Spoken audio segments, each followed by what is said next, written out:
Tasty, tasty.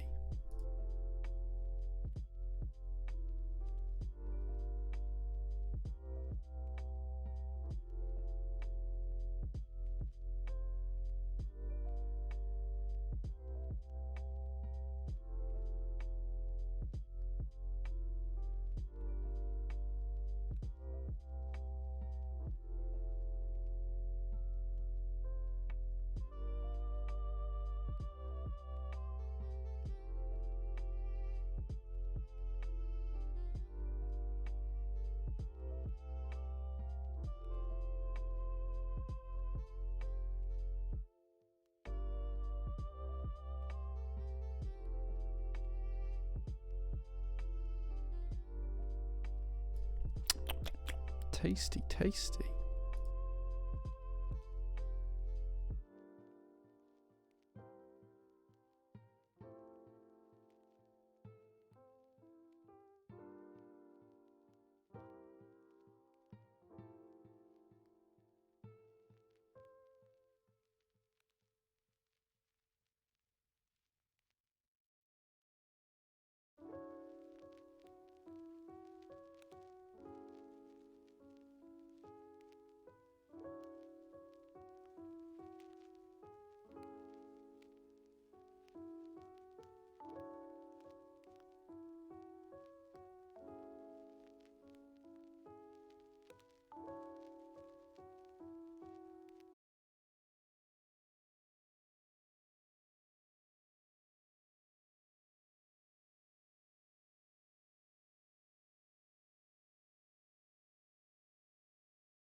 Good afternoon, good evening, good morning, wherever you guys are. I hope you're having a really good Sunday.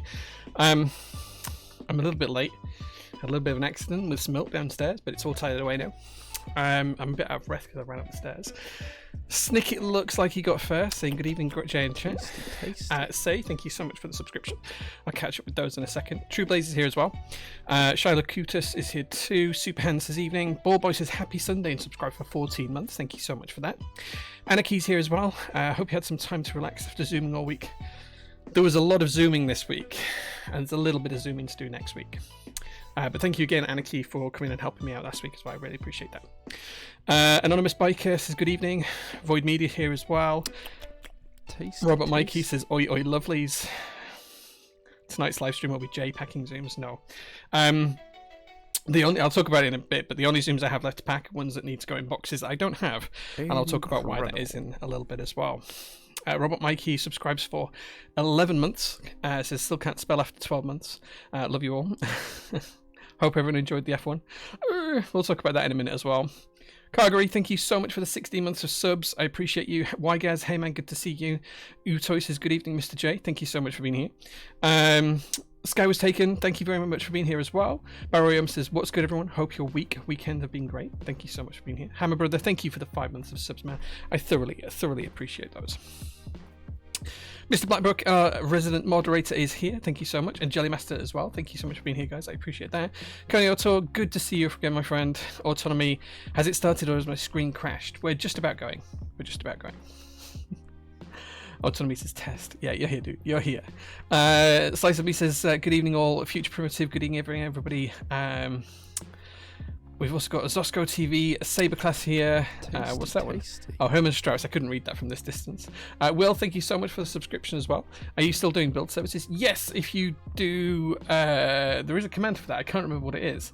But basically, it's on the front page of the website. Drop me an email. The queue's about 5 weeks long at the minute to get a build done. So yeah, so take that. Oh, the camera's doing the thing again. Hold on. There we go. Let's fix it, right. Yeah, so the queue is about 5 weeks long, but we'd still do it. It's 50 quid. That includes VAT, plus return shipping to wherever you are in the world. Simple as that. My Zoom is coming tomorrow. Super excited. Appreciate the work. Depends. So there were some that had the labels created on Friday after we'd closed, after DHL had collected. So there is some to be collected on Monday that are already boxed and labeled, and there's about 20 or 30 or so that haven't been boxed and labeled yet, but they will be tomorrow as soon as the boxes arrive, assuming the boxes arrive tomorrow. We'll talk about that in a minute. Loopy, thank you so much for being here. Gem as well. Will says, I hope you're well. Still, we talked about the build services. Yes, thank you, Will. I appreciate that. Probably the only one that will never win anything is they never have access to laptop PC to play marbles. You should be able to do it on mobile. !play should still put you in. Randall Bolts, thank you so much for the 6 months. Happy Sunday, says Kaz, hey man, good to see you. Yeah, so let's talk about Zooms. I think we've caught up as well. So, Zooms last week were pretty much all done. They've all been picked. Every single Zoom order has been picked, apart from ones where it's just for extra. So, like people who just ordered a plate or a PCB. Those will happen on Tuesday or something like that, I think. We ran out of boxes for the Zooms. Now, we didn't actually run out of boxes. We ran out of boxes that were acceptable to use. So our box supplier, for some reason, the last time we ordered some, I think we ordered something like 1,000 boxes or something of this particular size for the Zooms. The last 200 or so of those were perforated on the folded edges, which meant that they wouldn't hold the weight. And also there's one flap of the way a box is made, it's like a cube that you can fold together, so there is always one flap that is glued or has adhesive on it to hold it to another flap, so it's a little bit like that, and then there's glue in between them. They weren't glued either, so the last 200 boxes or so I had, which would have finished off the 40 or so orders that's left, were no good, so we couldn't ship in them. I realized this last Wednesday, and I spoke to the box company. They promised some more would be shipped out to us. They did promise me they'd arrive on Friday. They didn't. So it wasn't like I wasn't aware of it and not taking action. We did this, or I did as soon as I realized. Unfortunately, they haven't shipped them as yet, or if they have, they haven't reached me as yet. I'm hoping they do turn up tomorrow. So Pedro, thank you so much for the follow. We'll see what happens with those, but if they're here tomorrow, the rest of the Zooms will go out, and then we can start looking at the extra orders for Zooms, so PCBs, plates that were ordered separately to keyboards. The other big thing that's going to ship out tomorrow is GMK Olivia number 3. 2 people have now been to collect their orders here at the PT workshop. Jellymaster, I think, already has his because he came up to the workshop on Friday, and someone just messaged me and asked if I'd be here a bit before the stream, and they left about 20 minutes ago. They've picked up their order as well. So there is a couple of wild orders out there already for GMK number 3, and the rest of the orders are all going to ship tomorrow. So every group buy order and pre-order will ship tomorrow. I should get through them by the time that DHL collect. That's the current plan. If we do, then Bingsu R2 extras and GMK Olivia number 3 extras will go in stock either Monday or Tuesday night. I'll put the ping in the Discord server when they're ready to go live, but yeah, that should happen. Zoom extras I'm hoping to put live on Friday coming, or if not, Monday after, so either a week tomorrow or on Friday coming. Again, I'll announce that on Discord. If you want a Zoom 75 in stock rather than having to wait for the group buy, they will be available. So yeah. Any updates on the derivatives by any chance? Yeah, you can find updates on the derivative on our website under the updates tab. I know that ours left the manufacturer a long time after Justin's did, so I know Justin has already got his in China, in America from China. Ours are currently on the way to us. All of the updates are there on the website, on the updates tabs, on our Notion pages. I think the upshot of that is we're expecting to get them in early December. Depending on how long it takes to clear the shipment through customs, we may get them out before Christmas, or it may be just after. We do shut down for 2 weeks every year at Christmas, 2 days before Christmas Eve. I think it's going to be the Wednesday before Christmas Eve is going to be our last day in, and then we'll be back on the 2nd or 3rd of January. Still need to work out the details. So yeah, that's it. It really depends on how early in January that gets through customs. I think it's due to hit customs between the 1st and the 7th, depending on shipping. Shipping timetables aren't like, oh, we will be there on this date. Most of the time, they're like, we'll be around here at this sort of time. So they're never very accurate until we get a bit closer. But we expect them early December, and then about 10 days to get through customs, and then a couple of days to get here to the workshop, and then we will try and get through things as quickly as possible. Love the look of Bingsu. Yeah, it's great. R2, it's all downstairs and counted and ready to go out. All the group buys shipped last week. A few people have received it already as well. So we'll be getting those live, and Olivia live. I'm going to guess it's going to be Tuesday night, but they're going to be live pretty soon and in stock ready to go. Is there a code I need to apply for the PBT fan sale? As when I go to the checkout, it doesn't apply the discount. You have to spend at least £100. As long as it's a total of £100, then it should apply automatically. So there you go. What's all the hype on the Cloudline at the minute? Cloudline's an old board, so I don't think there's much hype on it anymore. Which is a shame, because it's a great board. I don't own one anymore, but it's a really good board, so yeah. Gonna have to loop some switches. Any recommendations? Well, we have got 50% off switches until the end of the month. In-stock switches are 50% off, apart from Gateron X R2. Gateron X R2 are in stock, but we can't offer a discount on them, I'm afraid. But everything else is available. BBNs, someone's messaging in there as well. So yeah, the price is still high. That's because it's a limited product, man. Like, if you make something that's really, really sought after, and there are a few of them around, the price is going to go up. That's just economics 101. Prototypist.net, it's right here in the bottom of the screen. Bottom of the screen, right there. It won't show until checkout, Shylakutis. It'll only show when you get into checkout. Yeah, it won't work if you're trying to do the desk mats at the same time. You have to do it separately to other things. It'll only, the PBT fans discount will only work if you're ordering just PBT fans in that order. The reason for that is because boxes, and we don't have any boxes that will fit desk mats and a key set in, so we're having to do it as 2 separate orders, I'm afraid, to get the deals purely from a box perspective. It's a logistics point of view. It's either that or you'd end up waiting for like 2 weeks until we could ship it, which is not something I want to do. So yeah, so if you've got any of the order offer, it won't work across multiple offers, but you can put an order through for buy one get one free desk mats, and then a separate order through for PBT fans, say bank account or whatever it is you want to order, or Poco, and you will still be paying way less, even with one additional shipping cost, than you would be paying if you ordered them at full price. So yeah. Same with switches. I think the switches and desk mat ones will stack, but the switches won't stack with the PBT fans. And it's just a logistics thing. That's all it is. Just a logistics thing. Did I like the Cloudline? Yeah, I did enjoy the Cloudline. It was a good board. I don't think it's endgame for me. I think the bias from Bion and the Janes obviously are better. I think the Hindy TKL1 is up there for me as well.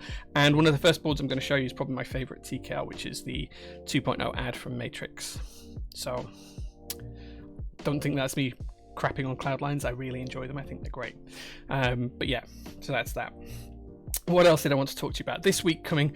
We're not sure yet if Mel's back. Mel and I are going to have a catch up on Monday, see if she's ready to return to work or not.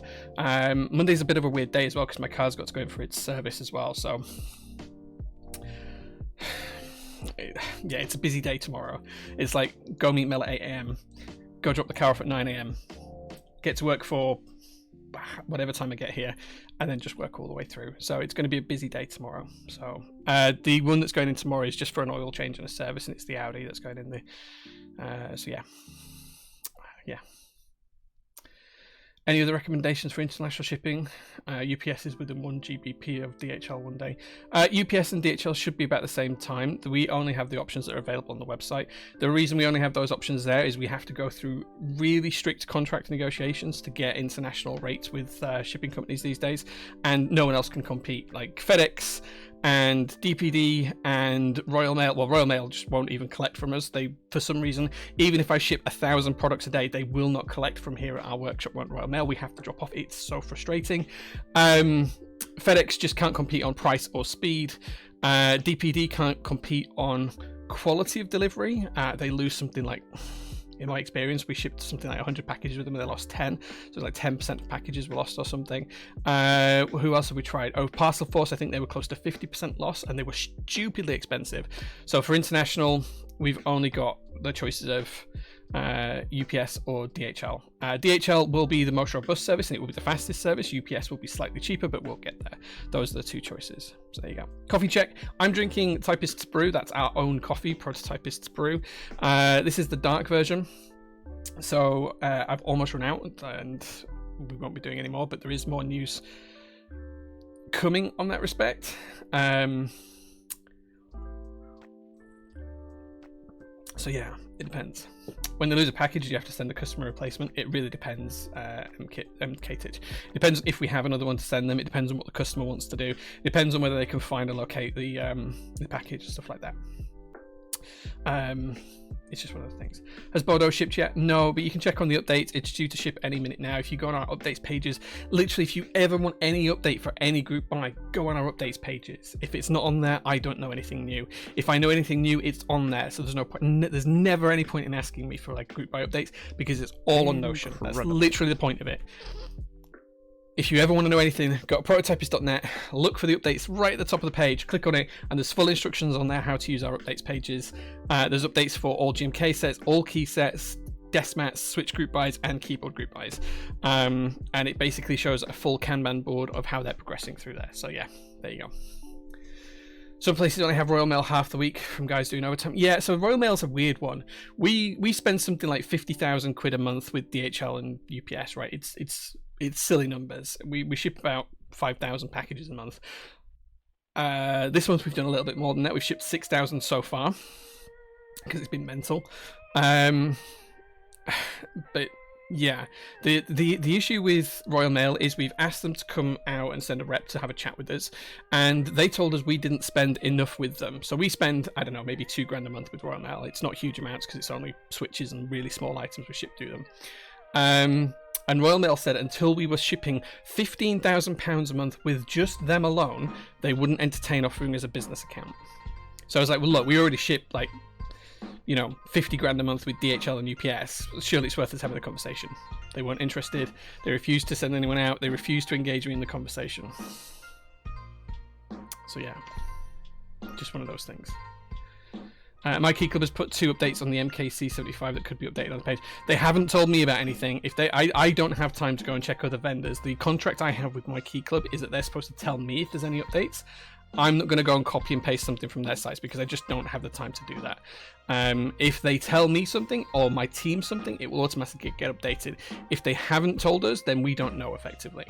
So SF Express, no, we don't have that here. Well, we kind of do in the UK, but it's not something we do. So yeah, there we go. Tasty, tasty. Yak Bets, thank you so much for the subscription. Good to see you, man. It's ages since I've seen your name around. What's this song hitting, right? This is the Stream Beats Lo-Fi playlist, and that was Ghost in the Daylight by Harris Heller. So there you go. Or it still is Ghost in the Daylight by Harris Heller. But it's Stream Beats Lo-Fi collection that I put on here. So yeah, so Pedro, you like we have something like 350, 400 group buys that are active any one time on our Notions page. We do our best to keep them updated. If any of our manufacturers or partners tells us anything directly, then we will put that up there. But we don't have the time to go and check all of their own Discords and websites and everything else. The contracts that we generally have with them are that they're supposed to tell us the same time they tell customers, and then we'll update. Now, a lot of the time it's just like, oh, they've just finished anodizing, so they're still in production. So there's no update for us to put there because we literally have bars that say it's still in production. Or it could be a GMK keycap set and the designer and the lead vendor are working together on getting the keycap colorway approved, like the actual colors approved. We don't know that until it's finished that process. So yeah, it's impossible for us to keep up to date on everything, but anything that we're aware of, anything that our manufacturing partners tell us, or anything that we're aware from the manufacturers or any person in between, that always gets updated. So that's all I can tell you. Is the Matrix Magic 3 the most expensive retail price you've seen on a custom keyboard? No. I think there was oh, I've forgotten the name of it now. There was one that was it was run by Project Keyboard, who've sadly departed the hobby recently in auspicious circumstances. But they ran one, the Kepler, that's the name of it. It couldn't come to me, but the Kepler, that was, I think, over $1,000. I think some of Norbauer's special edition boards have been over $1,000.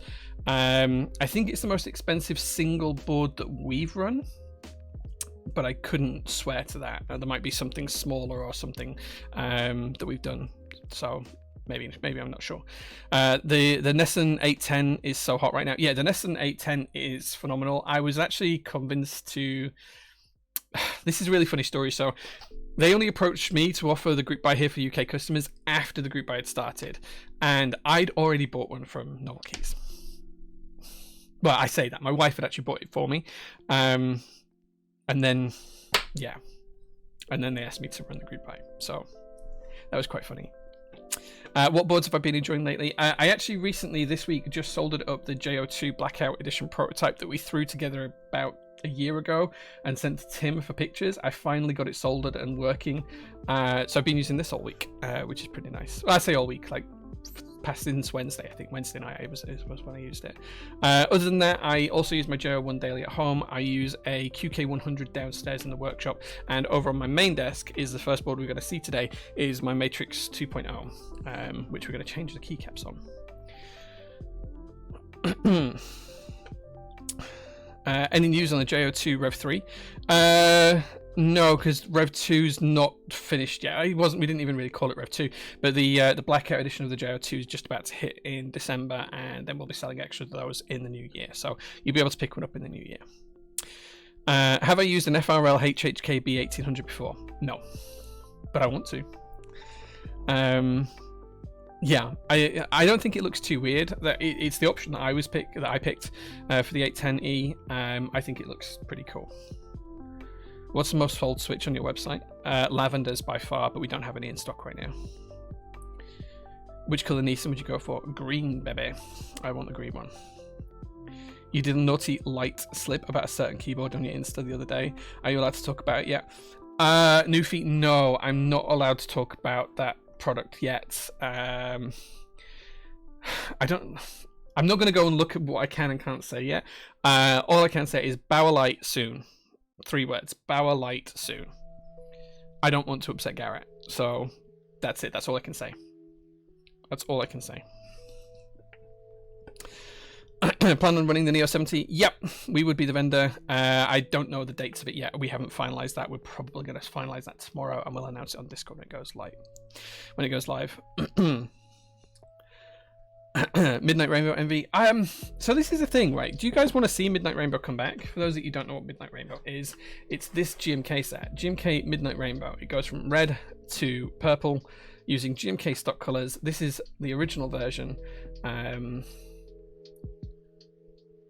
you guys actually want to see this come back? I think I think we need a poll, Mr. Blackbrook. Can you put up a poll? Maybe we'll do this on Discord actually rather than on here, but put up a poll and write up a poll for it, and I'll post it in. I don't think you guys actually have permission to post it in the announcements channel. Maybe you could post it in the socials channel. I don't know. Remind me after the stream, Chris, and we'll put up a poll about it and see what you guys want to do. So yeah, icon mods. The only issue with icon mods is that because of the way the colors work, icon mods only don't show enough of the color, so it just looks really weird. Like they just look like they're not part of the color scheme. So that's why we went for text and icon. Text doesn't look too bad. Text kind of works, as you can see with the bottom row, and text and icon works really well to keep that color flowing. If you just do the icons, it just doesn't quite work as well.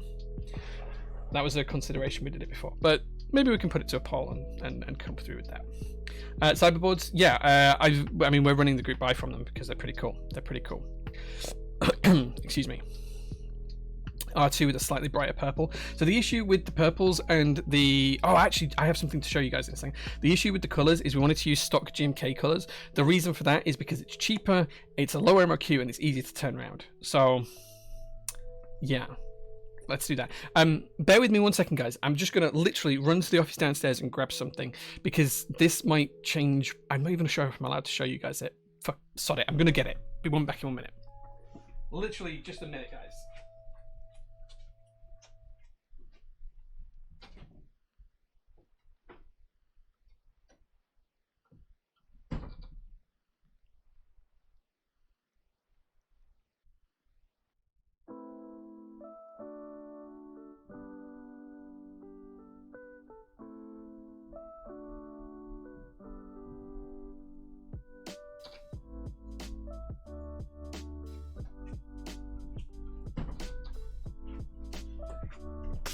This is what I wanted to show you. You buy another set, Trojan? Nice. MT New Midnight Rainbow with Slap 2. DCS Windbreaker Hammerwatch. In MT New Kagool. Is that how you spell Kagool? I thought it would be double O-L-E like Ghoul. 63mm, thank you so much for the subscription. I'm out of breath now. Right, so what I want to show you is this.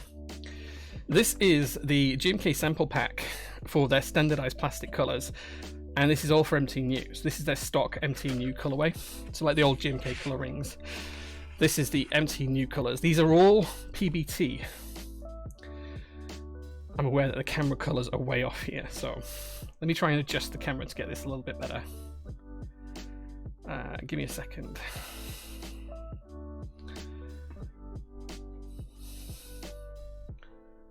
Give me a second, guys.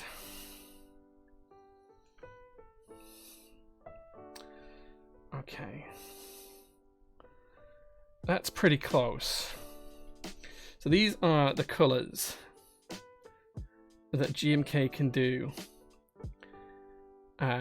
in MT New in double shot PBT. How on earth have they got these colors in PBT? I don't know, but they look so good. They look so good. So the first thing I want to do is actually work out at some point is what of these colors actually work for a potential GMK MT New Midnight Rainbow. And all things being considered, these are pretty damn close, guys. Oh, why didn't... Look what I've done here. I've messed this up now. Whoops. I didn't really want to tear it, but I'm going to have to.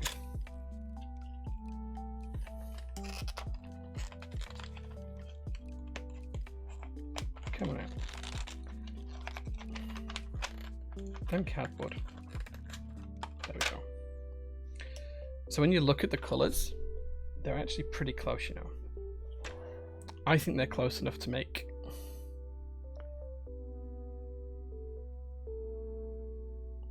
I think they're close enough to make that work, right? I'm just going to turn the brightness down a little bit on the overhead cam because it's a little bit oversaturated.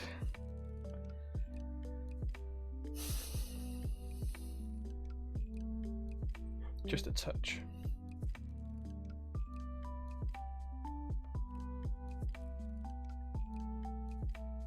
Something like that. That's better. Just don't want the colours to wash out. There you go. You can see that pretty clearly that those colours work pretty well. They're pretty close. They should live in the design tray anyway. So the interesting thing I actually have is over on my other desk, I've got a load of GMK sample colours, and I've got a whole tub of GMK sample colours. Let me show you.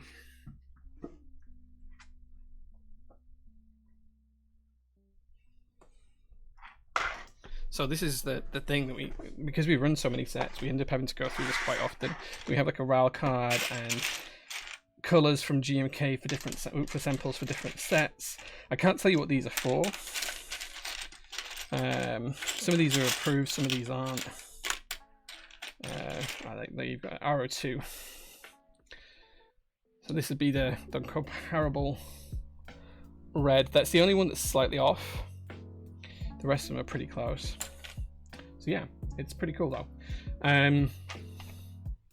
So I think at the minute, if we wanted to do MT New, if the public support was there for MT New Midnight Rainbow, MT New Night Rainbow, then we could absolutely do it. I'm not sure if the support is there for it or not though. We'll have to see. I feel like these have been put in from the other way around, that's why. Oh, this is... There you go, let me see. They were put in the other way around. Do you know what? I'm just going to put them in here and get rid of the boxes. 2U by 2U keycap. Those are in stock autonomy. You can pick them up off the website. They're not expensive. They're pretty cheap. They're re-legendable as well. So yeah, so now we have MT New colours to help us design sets with them. Of course, we can do custom colours as well in MT New. I don't really want to get into that at the minute, but it's an option, right? It's an option. Yeah, they won't live in an artisan tray, but they'll live in there. We've got some other 2U by 2U caps as well. I think those ones are sold out, but the re-legendable ones are definitely in stock.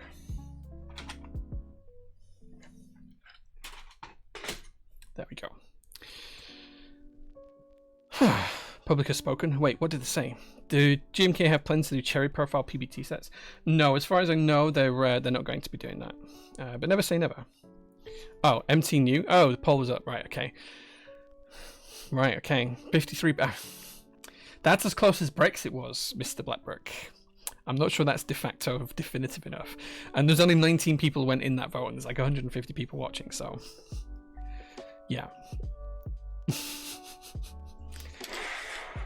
So yeah, so that's where we're at with the colours anyway. I'm fairly sure that if we want to do it, PBT MT New Midnight Rainbow is achievable now. 50% off switches is still running. It automatically applies at checkout, but you can only have switches in your cart. Yes. I saw a photo from MVKB of the MT New colours next to Seal calendars and they looked very close. Yeah, they are pretty close. Yeah, we got these on Wednesday or something. I just haven't had a chance to take a picture of them next to each other. And we saw them again. We saw these sample colours back in May as well, so we already knew it was coming. I was just waiting for them to send them across. I'm sure MT New feels great, but the typeface irks me for some reason. That's because you have bad taste. That's a skill issue.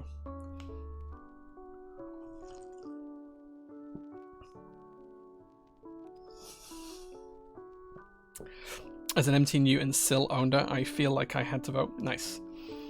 Why is GMK offering PBT? So when Matteo was designing MT New with GMK, he wanted to do PBT, so they did PBT. It's as simple as that.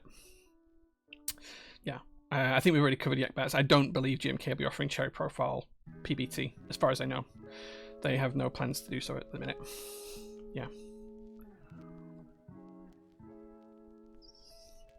But they're doing it because that's what Matteo wanted. So yeah, I think I personally prefer ABS, but I don't dislike MT New.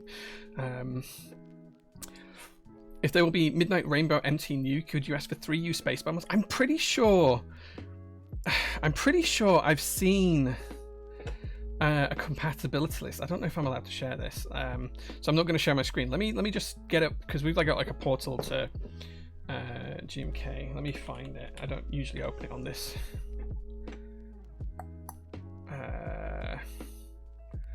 Nope. Where is it? I don't usually open it on this computer, so let me just see if I can find it.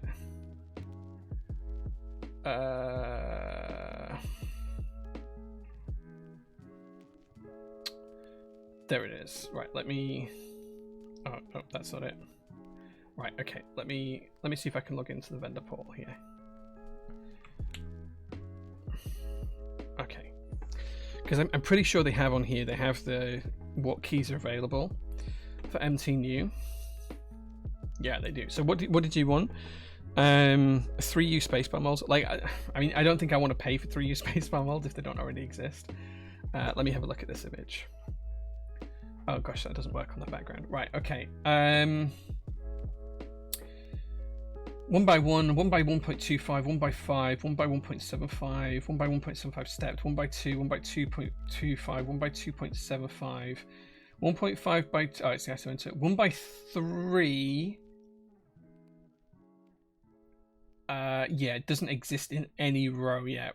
Neither does 1 by 4.5. 1 by 6 does, so 6U centered and off-centered do exist, or they're in production for round 2, sorry. 6.25 and 7U do exist. Yeah, so it looks like the 3U ones are not in existence at the moment. And there's no plans to do them. So based off the latest information I have, there's no plans on those, and there's no plans on LED keycaps either at present. So I don't know, is the bottom line. I suspect the LEDs will be because the shot for the LED function on standard GMK keycaps, on the SIL keycaps, is ABS. So you don't want to do ABS with PBT. So yeah.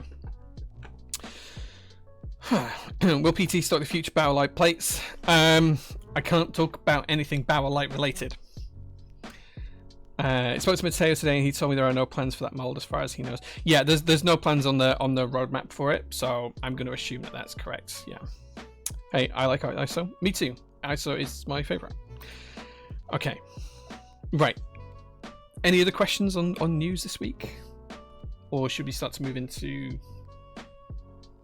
actually doing something today? Where else ISO really? Thank you for checking. No worries, man. No worries. That's why we have access to this stuff to check it.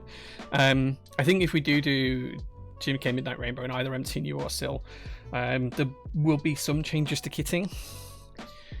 UK ISO will still remain, but we'll see. And just to recap as well, this week is going to be hopefully a quiet week because I've had too many busy weeks recently. We'll finish off GMK Olivia number 3.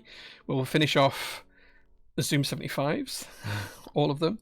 And once those are done, I don't think we have any other outstanding group buys to actually ship right now.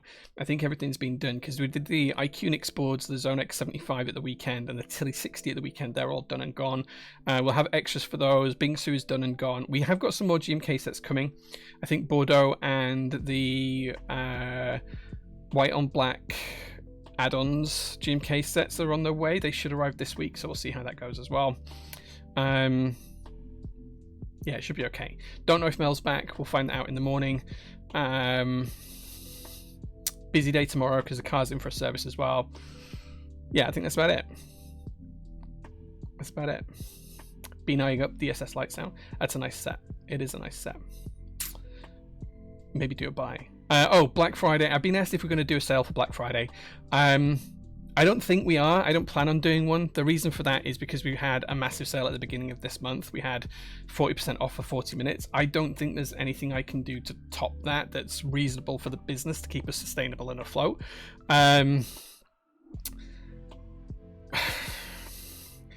So I don't think we're going to do anything for Black Friday particularly. There may be a product launch and some in-stock stuff that drops just ready for that. I don't know. We'll see. Maybe what we'll do instead is we'll do some one-time use discount codes in Discord. We might do on Friday itself. We might do something like I'll post some questions, I'll hide some stuff on the website, and we'll give away codes for people who find it, like the first 5 people to find like an image on the website or something, or the first 5 people to tell a joke, or we'll do a guess the number of switches in the jar or something like that. I don't know. We'll do a few different things in the Discord channel, in general chat on the Friday. I'll spend a couple of hours doing that on Friday, and we'll probably do that instead of doing Black Friday deals. Probably. I think we might do an SPC discount for SPC members only. I just need to work out how we're going to do that. So yeah, about to Google some jokes and assign some macro. Hide your own rocket, you naughty boy. Trojam, behave. So yeah, maybe we'll do something like that. Right, okay. Right, so what we're doing today on stream, we're doing 2 things. First of all, we're going to get MT New. As I said I was going to do last week, I never actually got around to it. We're going to get MT New on my daily driver board that lives on my desk over there, which is where I do most of my work from. And then we're going to build my personal Delta65. Pokemon Kid, thank you so much for the subscription. He says, evening, Jay, how's it going? It's going well. Thank you so much for asking. So yeah, so that's the plan. Let's crack on and do some actual stuff. Right, okay, so as I said last week on stream, I wanted to put MT New on my Matrix board that I use daily. It has DCS Reaper, which is what this tub's for. This is the MX version of DCS Reaper. So all I'm going to do is take the keycaps off and put them in there first of all. And then we're going to put MT New white on black on the board. Now, it does come with a matching numpad, so we'll start off with the numpad. Wait, where's my keycap polygon? Oh, it's here. It's literally hiding behind my coffee.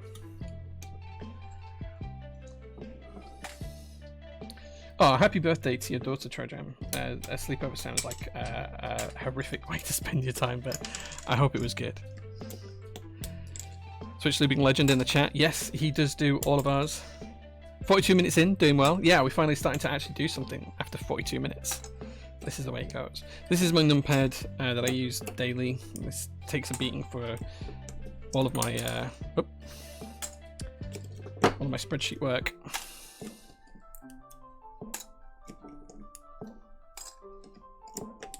I don't know what PieFace is, so I'm not going to ask. Yeah, if you do want any switches lubing, I got all mine done from the Pokemon Kid who's in chat. Good old Matt.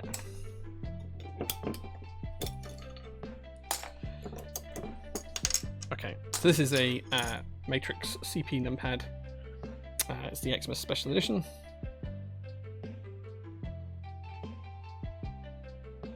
In the McFlurry colorway. And that goes with my daily driver board, which is the Matrix Xmas Edition.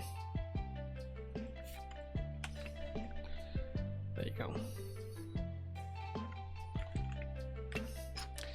Let's say we're just going to take Reaper off of here. And then we're going to put MT New on it. This is built with Gateron inks on Alu plate. And we built it about 18 months ago, and we tried to do a 24-hour stream. Lazy Keiko, hey man, good to see you.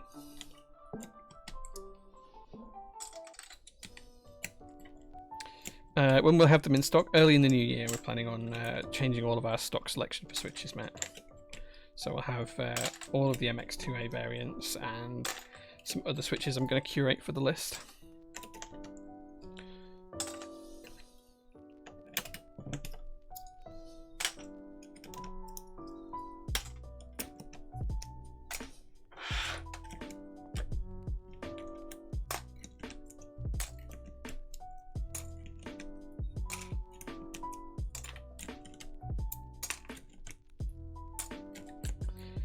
Putting in a good word for Neapolitans. We actually are owed some Neapolitans from Canon Keys. I was checking through all of our invoices the other day, and there's, I think Neapolitans and Anubis switches that we've ordered and paid for that we haven't received as yet. I think if you want them quicker, Matt, I think MechBoards already have them. Tasty. We were just trying to reduce our switch count here at the workshop so that I could order and do like a full-on kind of like refresh of what we actually do offer from a switch perspective as well. So JQ UK, thank you so much for the 25 months of subscription. That's a long time. 2 years. Wow, over 2 years. Can't believe we've been streaming that long on this channel. It's kind of crazy. I think we've probably been streaming nearly 3 years on this channel now, right? There is GetX in stock at the minute. They don't get the 50% discount because I'm not allowed to offer a discount on them. But I can't offer them. It's not, I'm not allowed. Sorry, I just can't. It would not be financially viable to offer the 50% discount on them. But they are in stock. Gateron XR2. We're still owed some Anubis, so I don't know if we'll actually get them or if we'll just get a refund. I need to sort it out with Canon Keys. So yeah, how are the Heras? The Heras are pretty cool. Oh my god, look how dirty this keyboard is. There's... Oh my god, this is terrible. Look at that, it's horrid. To be fair, this is my daily driver board. I do use it every day. Tasty, tasty. Storesness, thank you so much for the 31 months of subs. Thank you for that. I appreciate you, dude. This keyboard is filthy. That's not bad, Gauss. This is terrible. Like, I don't have dirty keyboards. Skin, hair, and boogies. Don't know about the boogies. It's definitely got the hair and skin in it, though.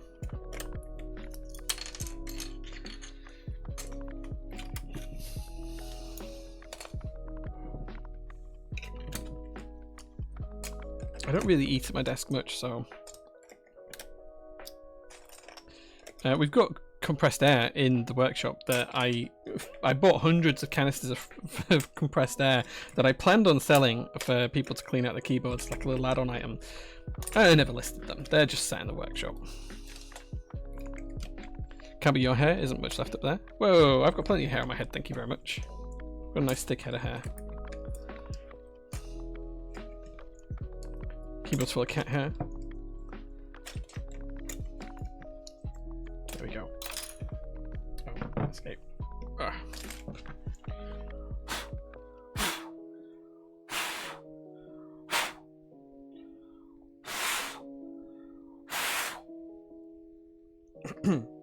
It's somewhat more presentable.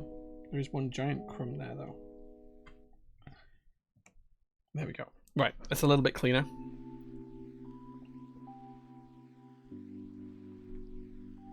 It's not too bad to say it's been daily driven for 2 years. It'll do. Full air compressors for keyboards. I do have like a workshop air compressor as well. You see my beautiful locks? It needs a cut, does my hair at the minute. It needs a cut desperately. Right, so what we're going to put on this board, we're going to put GMK MT New white on black on this board. So let's get the base kit out. And let's start getting the keycaps on. Beard hair in mine, grim. Yeah, my beard's kind of like ready for a trim as well. I need to get to the barbers this week. The plan is currently to go on Thursday, but we'll see how that happens. ELH Customs, thank you so much for the follow. I appreciate that. If I drop my 26k channel points, can you get bangs? I would not sue a fringe, no.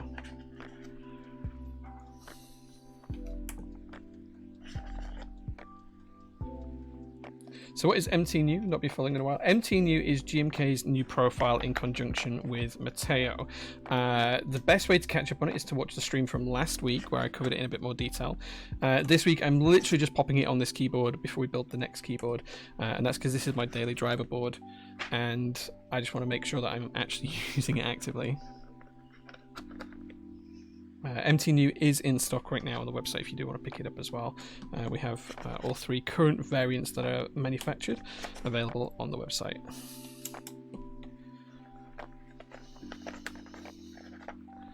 What switches? These are Gateron ink switches. Now you'll notice that I'm going to leave some keys blank. That's because I'm going to put the UK ISO keys on from the international kit when we get to it. These are not Cherry Profile, no, these are a completely new profile. They're kind of like a cross between MT3 and DSS. but also not really, so they're very new. But I did cover them on stream last week, and I gave quite a good in-depth, detailed view of that. That should be on YouTube now. I think it's automatically ported across.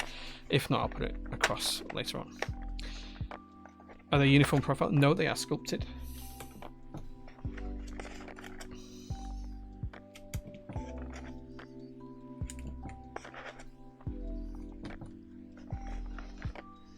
MT New is a fantastic profile Tuesday today. Super comfortable. Retro look is bonus. Yeah, they're actually. I know not everyone's tried this, but they're actually really similar in terms of feel to the Keymax keycaps. I know most of you won't have used Keymax keycaps, which are probably my favorite keycap profile bar none. The only reason I never mention them is because they're so hard to actually obtain, because they're made by one guy in his garage. Not a fan of the Sentinel engines. That's fair. Not everyone has to like everything on the market. But yeah, they're not a uniform profile. They are sculpted.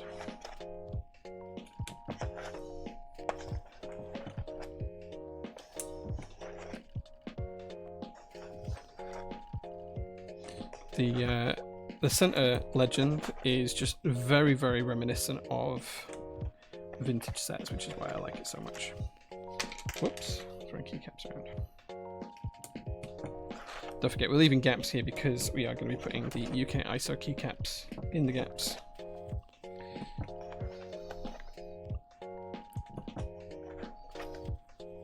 Yeah, Sill is cylindrical, which is cherry profile.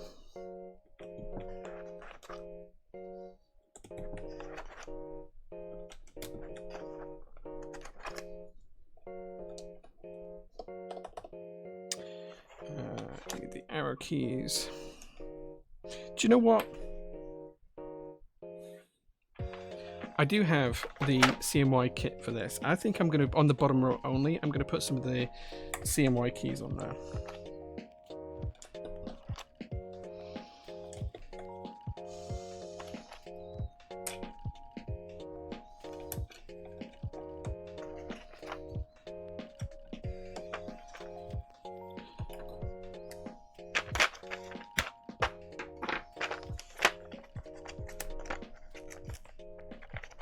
Just because we can, right? Why not?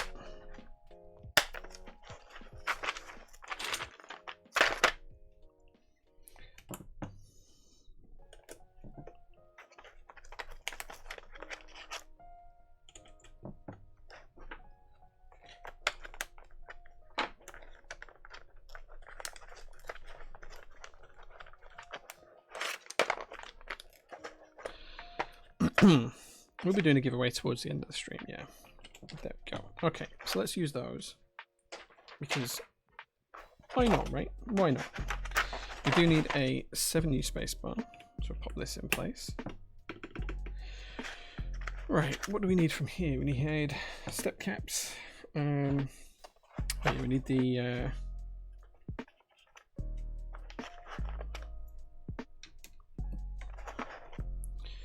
keys up here.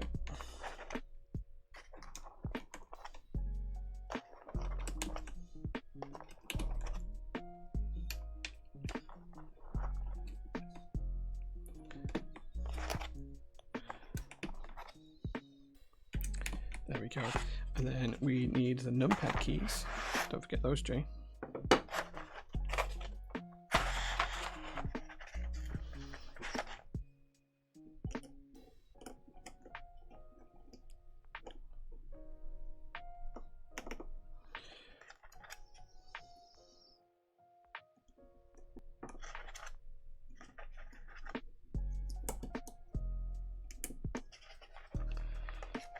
That looks delicious. So the bottom corner one are reds or pink. They're like they're a red. It's a CMY color scheme, so they're kind of magenta.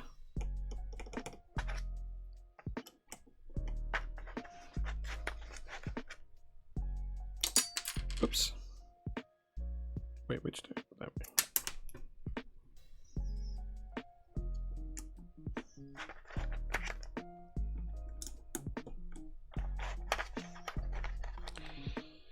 Left shift. Yeah, I need the left shift in a second. Yeah, it's in. I was gonna say I knew it was in base here. There we go. I just need the UK ISO keys for the rest of it. Colored mods are nice. Yeah, the colored mods really make the set. Print screen and piss break. Nice.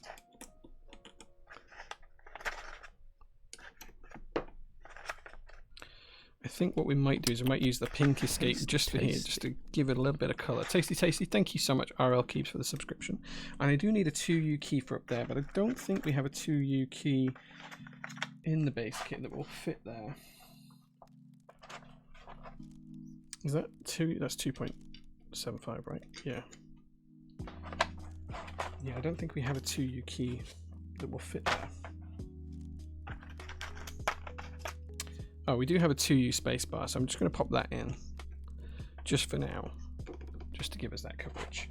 Right, okay, so that's everything we need from there and there. Pop that to one side. Let's steal the pink escape key just for up here, just to tie them both together, just to kind of match it all up.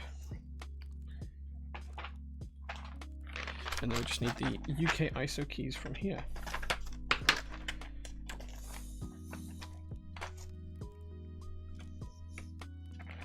There we go.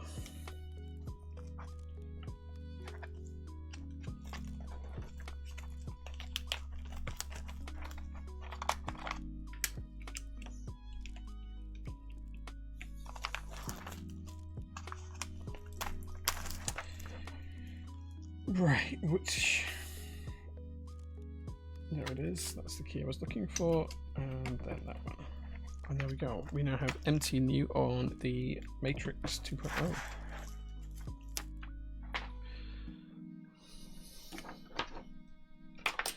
There we go, this is MT new. As I said before, it is sculpted. It's probably better to look at it from that side. There you go, you can see it's sculpted, it's centered, it is spherical. It's very different to GMK Sill, but I think that works quite well with the Matrix. The eject key when the auditor is in. Yeah, you mean my project manager, Sharon?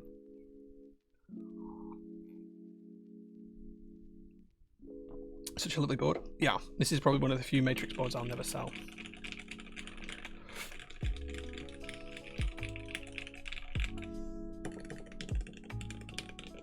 I like it a lot. So there we go. This is my daily driver all set back up. Yeah. Love how flat it is. It's not really flat. It's not really flat. It's pretty sculpted. Unless you meant the board, which is, again, design-wise very different from most boards here. Yeah, pretty happy with that. Cool. So that's job number 1 done. Job number 2 is building my personal Delta60. So we're going to build the Delta65 even. We're going to build that in a second. Yes, there will be Matrix Magic 3 extras, hopefully towards the end of this year, maybe early in the new year. Not quite sure on the dates yet for that. Which means you've got a choice, guys, to make on what switches we're going to use. So I do have 3 choices of switches for you. I think one of the mods is going to get a poll up. Do a quick type test. Incredible. I'm actually kind of embarrassed because it doesn't sound good, doesn't that Matrix board? It needs, like, it really does need taking apart and disassembling. The switches in it aren't lubed, the stabilizers aren't lubed. It's my heathen board. So you don't really want to hear this. Like, you don't want to hear this. Trust me, you don't want to hear this as puzz music.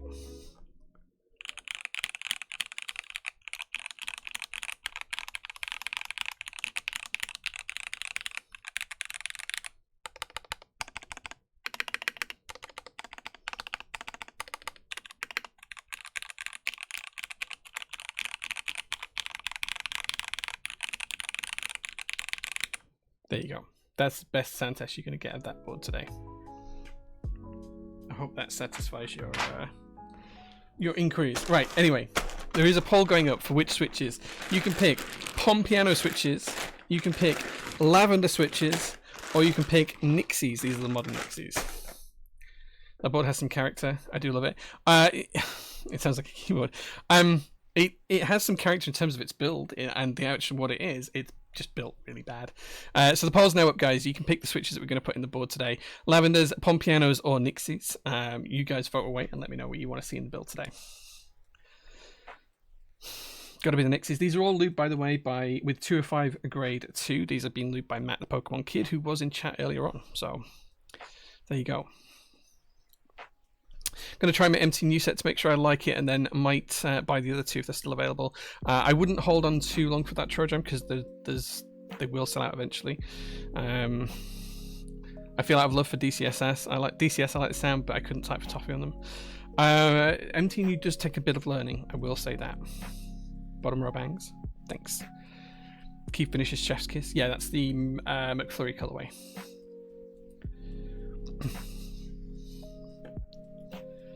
Gotta be Nixies. I hope I don't seem too crass, but do you think the Delta is worth the money? Not too familiar with the board just because it's quite pricey. There is very little margin on the Delta65. It's basically all down to the machining cost. When we take a look at the board, I'll walk you through why it's so expensive, but there is a lot of machining in that board, and that is why it makes the price what it is. Whether it's worth it or not is going to be entirely up to the user at the end. How do we rig the polls again? Just spend money.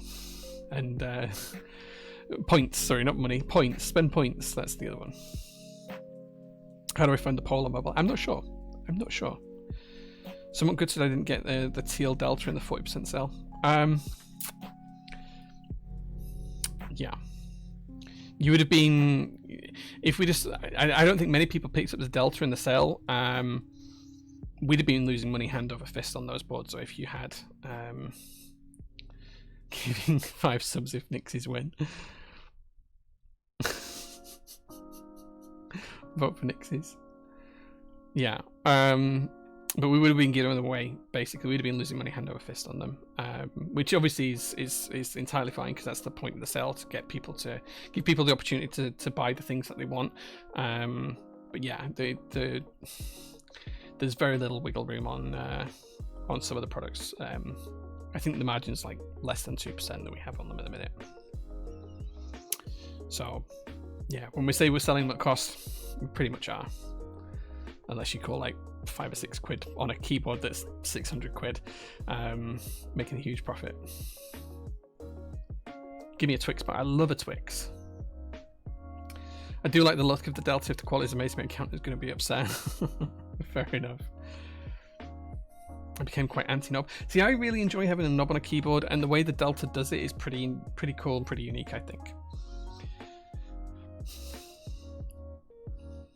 Well, Nixies haven't won yet. I mean, there's like 150 people watching. There's only, what, 50 people have voted, so, you know, it's time.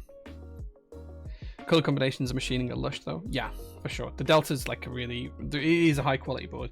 Whether it's worth it is going to be up to the individual, but like in terms of like why the price is what the price is, it's because that's just how much it costs to make. It's as simple as that.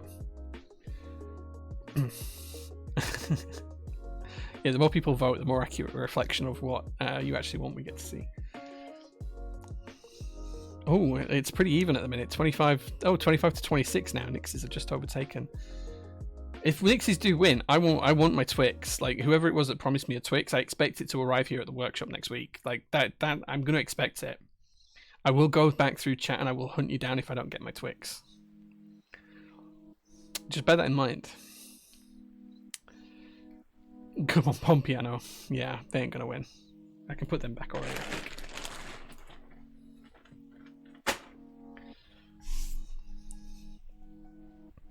Twixes for Nixies. Not impressed with the Nixies. Prefer Get X or alpacas. If it's even, we're going to have to redo the vote.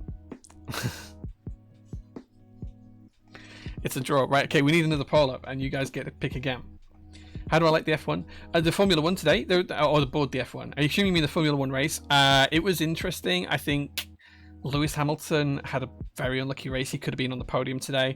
I think Perez drove the best race of the year that he's driven this year. He drove really well. Driver of the day for me. It was louder in chat. Draw, yeah. It's even you could add cherry browns to the mix. No, I don't have any cherry browns available to build it with. But yeah, I think if we can redo the poll with just those two options, please, Mr. Blackbrook. But yeah, the F1 was pretty good. The F1 was pretty good.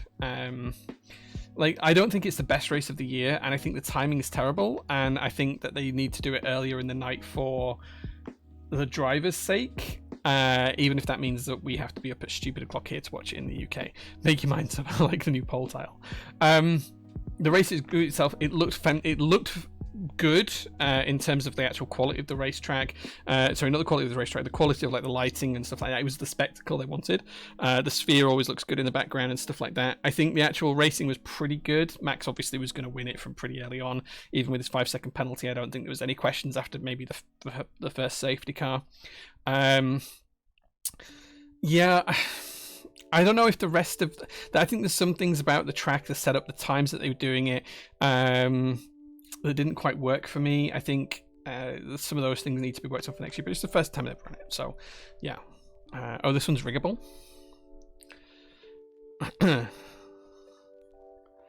Oh, yeah, people are rigging this one now. It's still pretty close. If this one ends up, I'm just going to pick... in fact, actually, if this one ends up as a draw, we'll use Lavender's on mods and Nixie's on alphas, or vice versa. We'll do something like that. Right, okay, Nixie's won. Just. They got 50% of the vote, but it was actually 2 more votes, so there you go. Nixie's it is. I expect my Twix in the post, whoever promised me a Twix.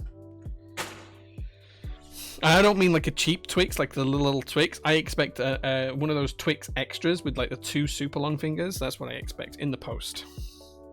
That's what I expect. Just to be really clear.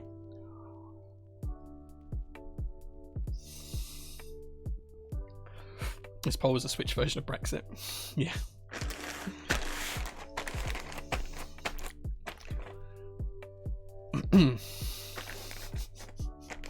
No, I don't want a tip. I don't want a tip for a Twix. I want an actual Twix. You promised me a Twix. I don't want the price of a Twix because I'm never going to go and actually buy one. And if you pay it to the business, it's the business that gets the money. The business gets the tips and that gets shared out between the staff through like lunches and dinners and all that kind of stuff.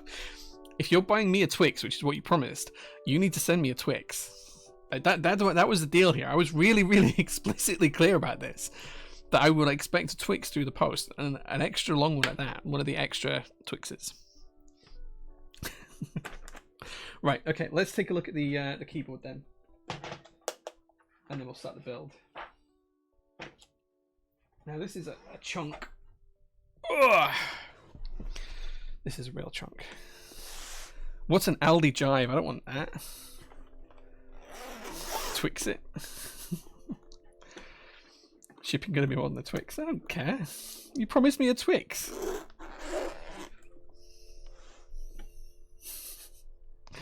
Right, okay, so can I zoom out anymore? No, okay, we're going to struggle to get this board in. So this is quite a chunky carry case. This is how they come packaged in this nice carry case. And in here we have a few things. So this is the brass edition. So we have knob, JST cables, connectors. We have some laser cut gaskets. I didn't cut these, but these are laser cut gaskets, so we'll have a look at those in a bit. We have a PCB, which does support ISO. And we have a brass plate. Oh, we have feet. Let's have a look at the brass plate. Send the box of Twixes. Give me a week or 2 and the Twix will arrive.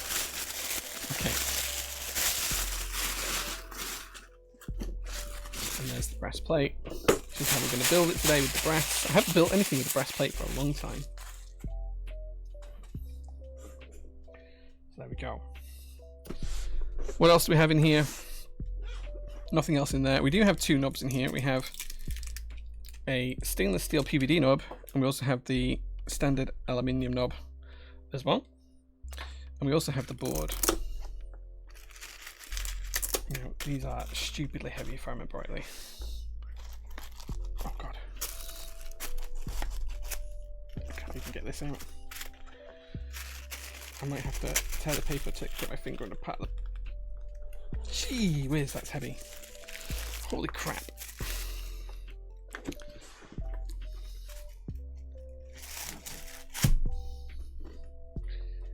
Right. here is the board. God, that's heavy. That's like, I can't even tell you how heavy this is.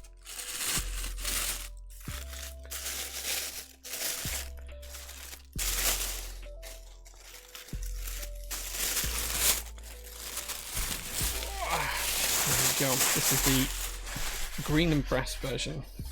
Incredible. This is really heavy. Like, this is super heavy. Now, why is this board so expensive? Well, first of all, if you look at the bottom, that is one big chunk of brass that goes across the whole base. That's part of the reason why it's so expensive. The second part is look at all these shapes. Now, it costs more to cut all of these triangle shapes out than it does just to cut the whole thing out. Because there's more mill time, there's more lines, there's more surface area to cut out and mill out and pockets to create. The other reason why this board's really expensive to machine is because of all these triangles on the rear for the Delta symbol. So you can see the brass through there. Right, you can't forget the light in it. There you go. Which just gives a pretty cool effect. And genuinely, it's really, really nice. But all of that combined makes the price high. That's the big issue. So what we're going to do first is I'm going to put the feet on it. If I don't try my fingers. Where did the feet go? There they are. There's the money shot. That's nuts. Yeah. An inbuilt dairy holder. Yeah, I don't know if they have dairy in America. I mean, maybe they do actually. Maybe they do. Maybe that's just me being naive. So I'm just pushing the foot in. There we go.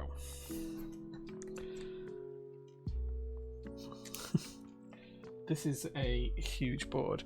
There was a special edition that Patina SS8 that was just called the Delta Heavy. Yeah, there was. We actually sold one of those through PT, or we delivered one of those through PT. I can't remember which way around it was. It was kind of insane. Right, okay. Oh, let's look at it from the top. And you can see then on the top, on the inside, we've got that acrylic sheet and more brass. It's just basically a solid chunk of brass. And then the E-white top case, which just looks really nice. Now we can put that down. There we go. Next job is to take this board apart. I can't actually remember how it comes apart. I've not actually built one of these, so this is the first time I'm building one along with you guys. So let's let me remind myself of how this actually comes apart. I don't actually know how it comes apart. I think we take the screws out here, and then that drops the green bit off the bottom, I think. Let's figure that out. Oh, someone's been in at my screwdrivers and changed these all around. This was Leo. Leo popped back the other day to build his QK100, and he's been at my screwdrivers. Slightly larger.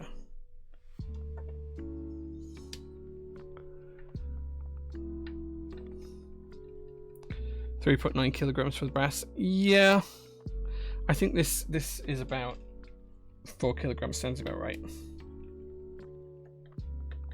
Crowbar. It kind of needs one. I also said this was acrylic. It's not. It's milled polycarbonate. Sorry, I should have said it's milled polycarbonate. Revoke his screwdriver privileges. Yeah, something like that. Right. I think that those 4 screws will then leave behind the base. There we go. So there you go. You can see the base is now left behind. That is one solid piece of brass and an aluminium frame around the outside. I can't actually get my fingers under this to pick it up. Oh, this is where all the weight lays. It is ridiculous. Why does it cost $620 on Vala Supply? Like I told you, we're selling these without making a margin on it. We are literally selling these at cost. So the reason why it costs more on Vala is because they've got a profit margin on it. It's as simple as that. Okay, let's put the daughter board in.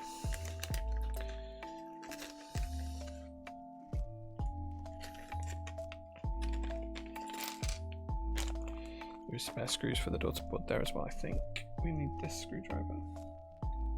Nope, slightly larger.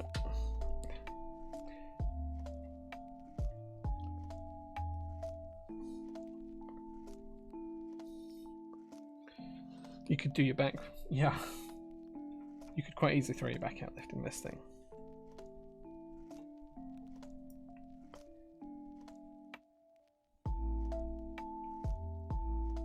I think this is one of the major underappreciated boards in the hobby. Like the F1 doesn't weigh anywhere near as much as this, and the F1's a bigger board. Like I have like multiple F1s, it doesn't have enough. Tie some chain around it, job done. You don't need to tie any chain around it. No one's going to steal this.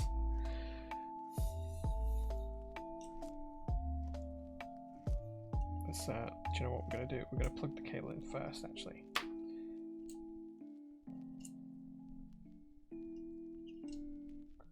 Just because they're sometimes awkward to plug in afterwards. There we go.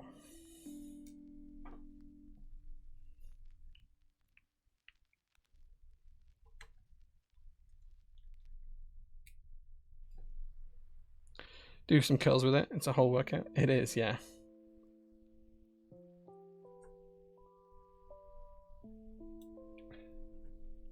So yeah, but I think this is one of the most underappreciated boards in the hobby. Like for the actual build quality and the design language that's used for it, like you don't see these around often enough.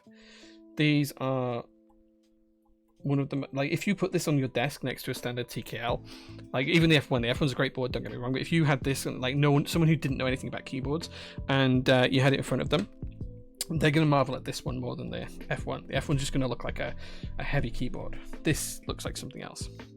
On the inside, we do have this milled polycarbonate piece that we need to take out because we need to put the plate and switch assembly inside the top case, which is a really clever, unique way of doing this. Like this just keeps everything neat and tidy and tucked away, and I really, really like this, and it's something I'd like to include on one of my boards in the future because it's just really nice. Let's take this out.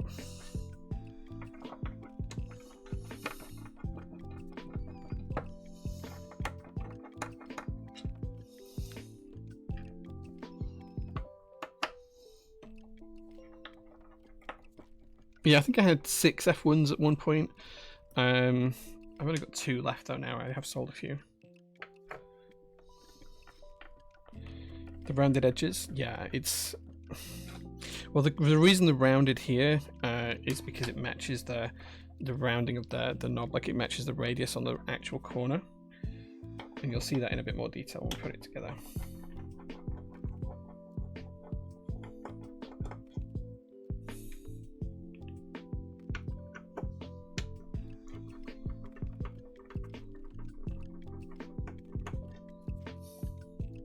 It's the heaviest 65 I'm aware of is this one, and it is the most underrated board.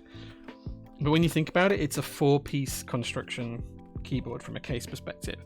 You've got a milled brass piece, you've got I think it can be aluminium on some versions, you've got another milled aluminium piece here, you've got the top milled aluminium case, and then you've got this milled polycarbonate as well that sits in the middle. The silver and lilac one is the one that I really personally did want, but ultimately I ended up going with this one. I don't know which ones we've got left in stock though.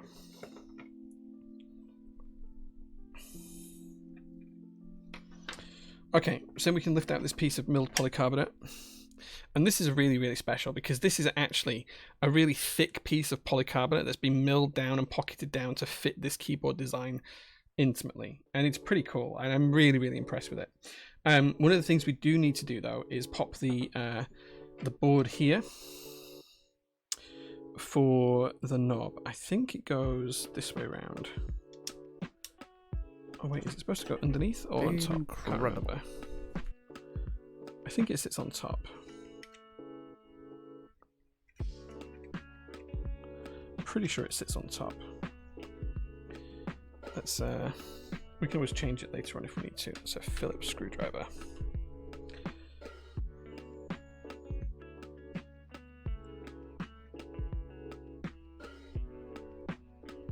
Because we're screwing into polycarbonate, we're only going to screw finger tight here. We don't need to go too tight.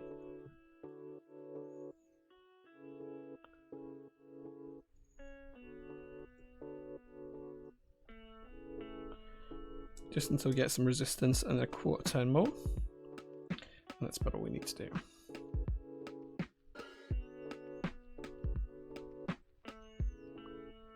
Do I have a favorite designer in the hobby?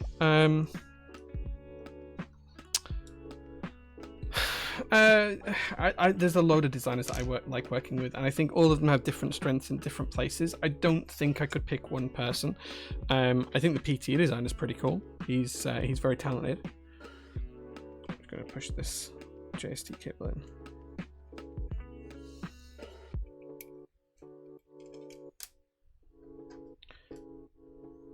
I should have put this in before I screwed it on.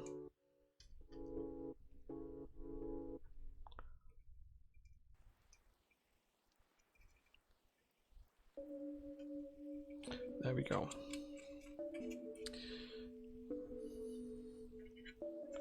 So there we go, we can rest that nicely just there. You can see how it just sits on the inside of the case there, and that just protects all of the brass, and it acts as a sound dampener as well in some ways. Now we do need to solder in the rotary encoder, so we'll do that in a bit, but we probably have to take it out to do that actually.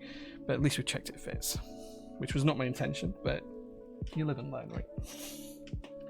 Move the spare screws to the side. Okay. So once we get onto the soldering, we'll come back and we'll do that. I'll just unscrew it now, and then it's ready for it.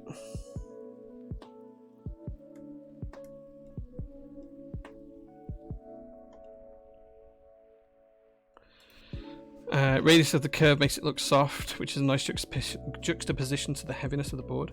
Yeah, correct. Yeah, I think that's a fair assessment. Okay. Just do the screws to one side. And then we'll install this correctly in the PCB ready for soldering. Oops.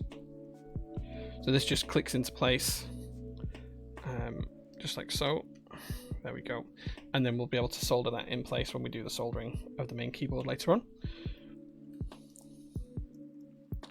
So I'll just leave that there. Okay. As I was saying before, you can see now that the top case just does sit on here like so. Oh, we've got a smudge on this case. I think this was a B stock one, which is why I ended up with it rather than the oh, there we go, it's come off. And you can see that the knob just sits just nicely like so, and it just fits that radius nicely. It's pretty sweet. It's pretty nice. Okay, right, on to the actual main part of the build then. We need the plate and PCB, and we need some stabilizers.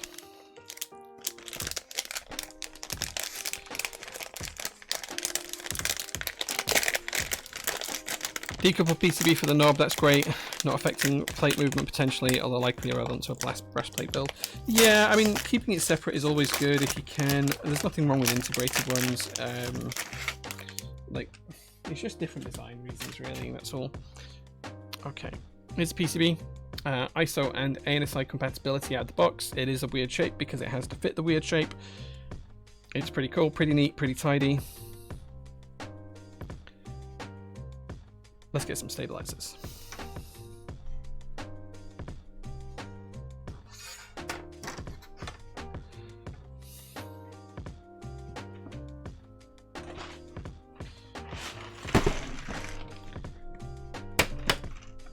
Don't know what stabilizers we're going to use today, actually. I hadn't figured this far out yet. Let's go with a 6.25 use space where I think it supports both, but let's do 6.25 on this because it's a 65%.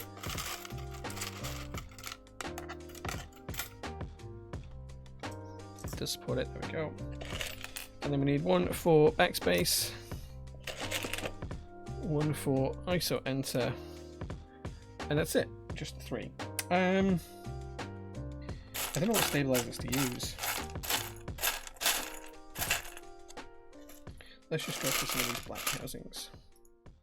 1, 2, 3, 4, 5, 6.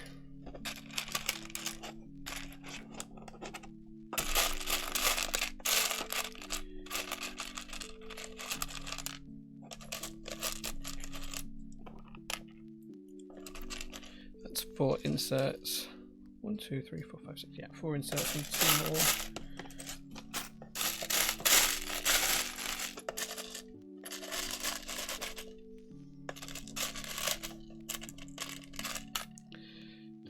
That's that, and then screws. We need 6 screws. I do have these here. 1, 2, 3,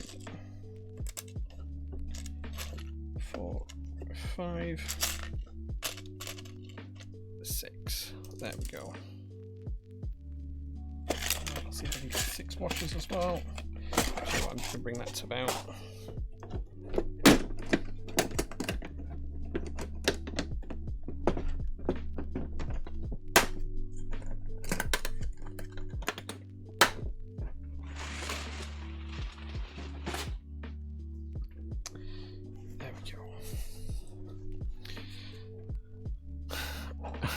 You're only just starting to take an interest in the hobby. Are you making a mistake? Not at all. It's a good fun hobby to be in if you like to make things. 1, 2, 3, 4, 5, 6. 2, 3, 4, 5, 6. There we go. That's 6 washes there as well. Right, okay. Lube.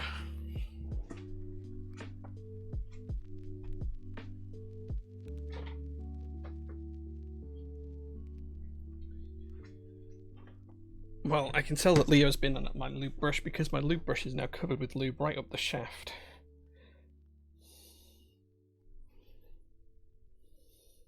I shouldn't really wipe it on my jeans, but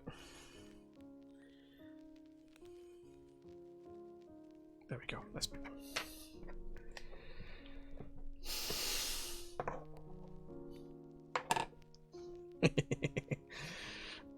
Phrasing. Yeah. Nothing worse than lose all over your shaft, I know, right? It doesn't have to get expensive, Mr. Gimp. Right, okay. First things first, let's pop the inserts inside the housings and get these to one side ready to go.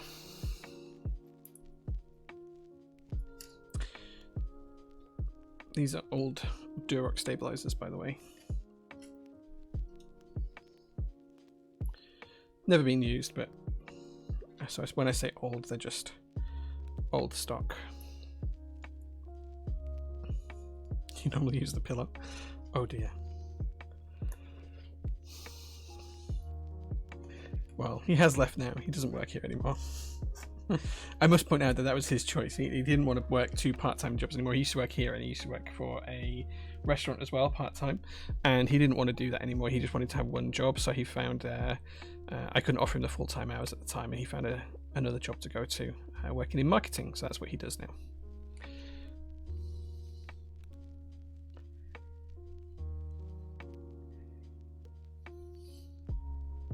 Just putting a nice amount of lube on to the stabilizer wire here. Don't forget, guys, it's easy to add more lube later on than it is to take it away. So just be careful with your lubing.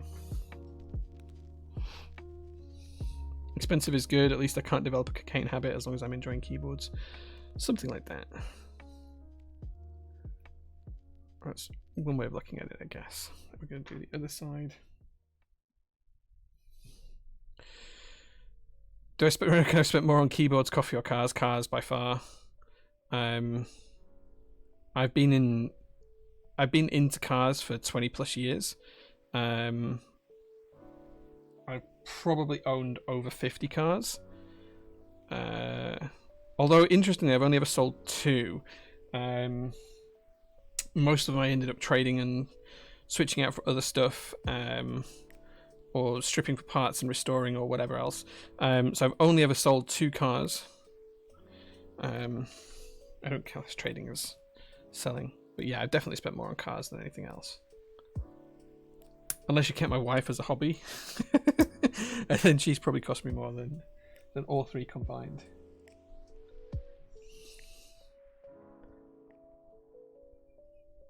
Coffee I've spent a lot on, but like even like with the coffee machine I have, I've got a Londinium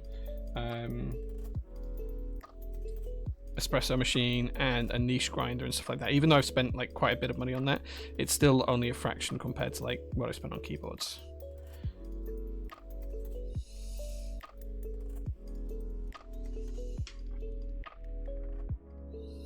PCs and water cooling bits also take up decent chunks of money as well. Yeah, whilst I have nice PCs, I've never really gone into that kind of level of building them and modding them. I did used to have a load of copper pipes for a PC at home years ago for cooling and stuff, and it was way overkill, but it was like just like a fun project. Fun fact, that copper piping got stripped down and now it houses the electrical conduit in my garage, because it came from like a water tank and stuff like that. Yeah.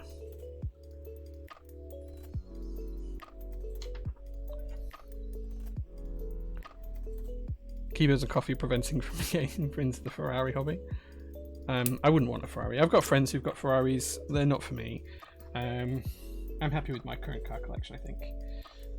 Although I am selling my Subaru and my black pickup truck. If anyone wants to buy a 2005 Subaru Legacy GT Spec B, which is in immaculate condition, has done less than 75,000 miles in its life, and is black and is just phenomenal fun to drive. 12k, I'll get you it.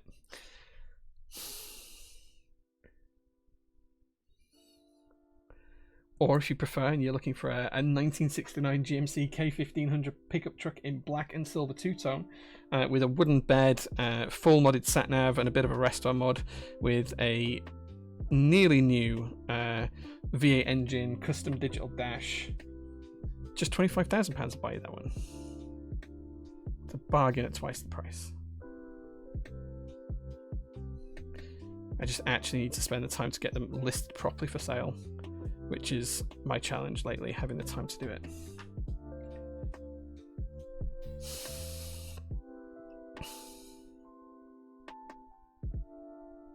Yeah, I tend to use AIOs as well. Right, okay, so we've got the stabilizer wires lubed up. Now what we're going to do is just going to go back through, lube the actual sliders. We're only putting a thin layer on here. We're just trying to make sure everything doesn't gum up the works. We want to make it nice and smooth to use. We don't want to make it gummed up. And then we're just going to pop a little blob of lube into the rear, just to make sure it runs down the wire over time. We're going to do the same on the other side, nice and simple.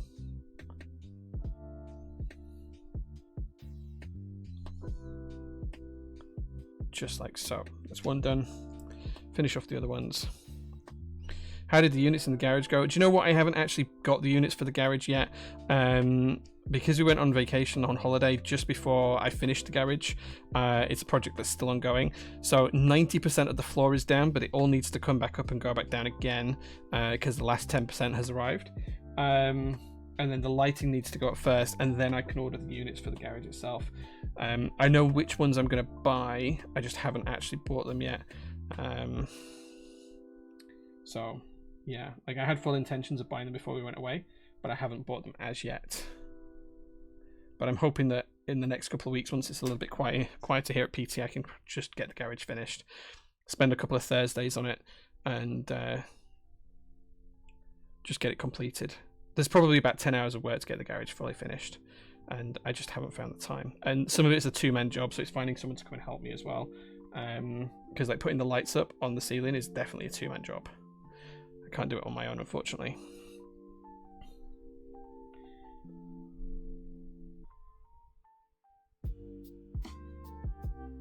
There we go. All lubed, done, and ready to go into the board.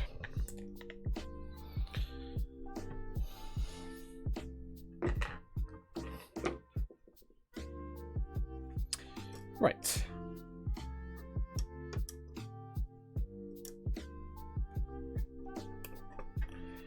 That's the spacebar stabilizer clipped in, and then we're going to put the backspace one in, and then the one for ISO enter as well.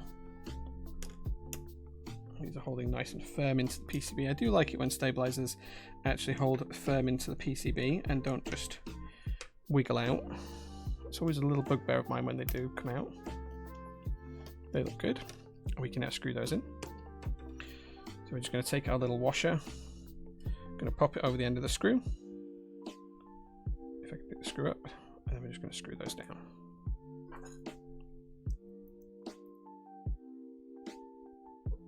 Remember, when you're tightening these up, you only want to go kind of like a finger tight and then a quarter turn more.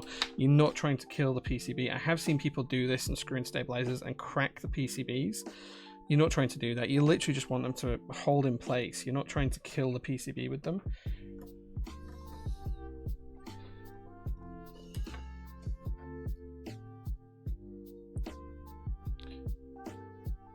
I'll give you a hand if you can wait till the weekend of the thing. Thank you, I appreciate that. I want it done before Christmas, though, if I'm honest.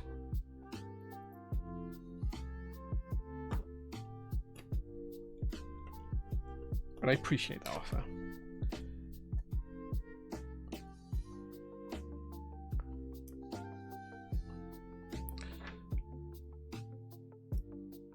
Looking at that jug of Crytox, is there an effective expiration date to the stuff? Always thought of buying one, but always held off for it. Go bad on me. Not really. Like, it'll last pretty much indefinitely. I mean, I with the best will in the world, I don't think I'll still be doing keyboards in 10 years time. Like, something just tells me that won't be a thing. Maybe it will be. Maybe I'm completely honestly wrong, because if you'd asked me that 5 years ago, I'd have probably told you that I didn't think it'd last another 5 years, and it has. But yeah, it should last me until, because I only use it for personal builds now, so it should last me until I'm done.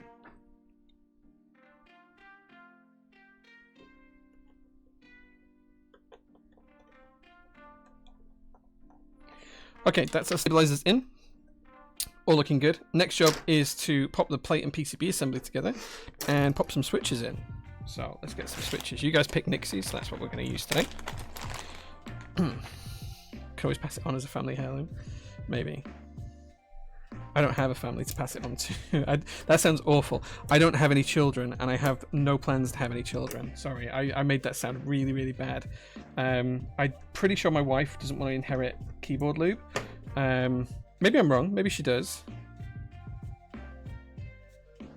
I've already bent that switch in a way I shouldn't have done. Come on. Yeah, I have no plans to have children. I would be the world's worst father, so I have no plans for children.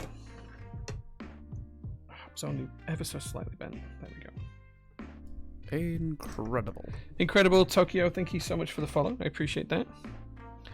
SPC inherits the rocket loop. So my wife is kind of under instructions on who to contact if I ever like die to sell my keyboard stuff. She's got like a contact for that who is going to handle all of that for me. And because obviously I've got like thousands of pounds worth of keyboards. They mean nothing to my wife, but the money would mean everything if I'm gone and not around. And the same with my car collection. So I have another friend who is just as mad about cars as I am, and he would just take charge of selling everything my wife didn't want anymore.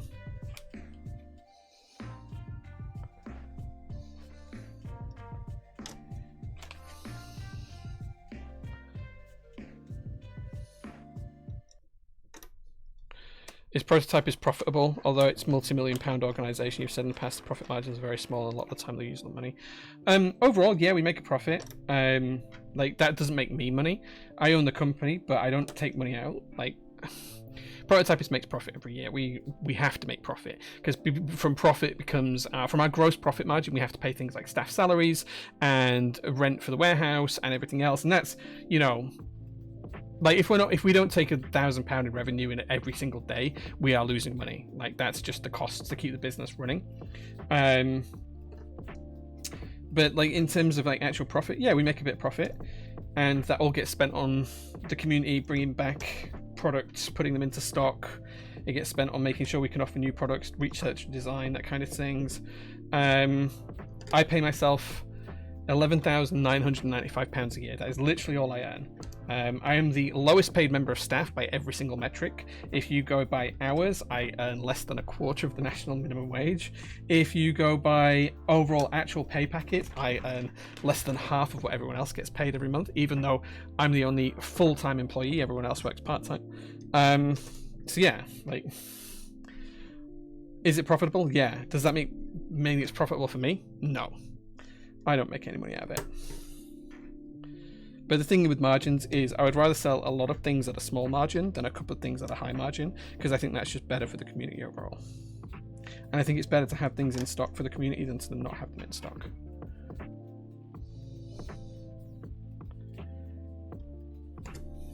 Incredible. So, there you go. Murray being the world's worst father, everyone thinks that. Yeah, I would be, though. I'm very selfish. I'm very motivated by my own desires. I am not a particularly thoughtful person. I don't feel like I would make a good dad. Like, I just wouldn't be a good dad. I have no interest in being a father. And I physically can't be anymore, so... yeah, I just would not be a good father.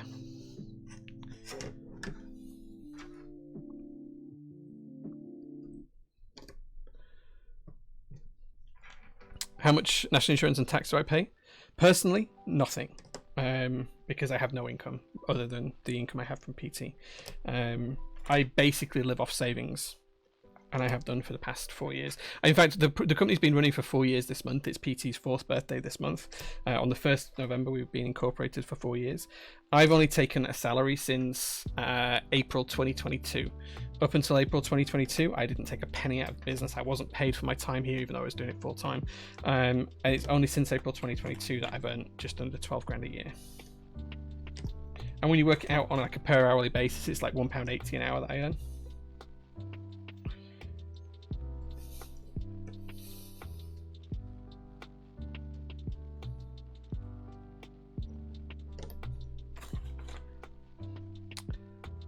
Pay my rent, daddy. Hello, who's this? Do I know you? Is your wife involved in the business? Nope. She has no idea, and she thinks I just don't do anything. She thinks I'm a bit of a layabout and a bit of a slob, does my wife. I don't think she realizes just how much of a business it actually is. My mother-in-law does, because she works for me, which is my wife's mother, obviously. But yeah, like...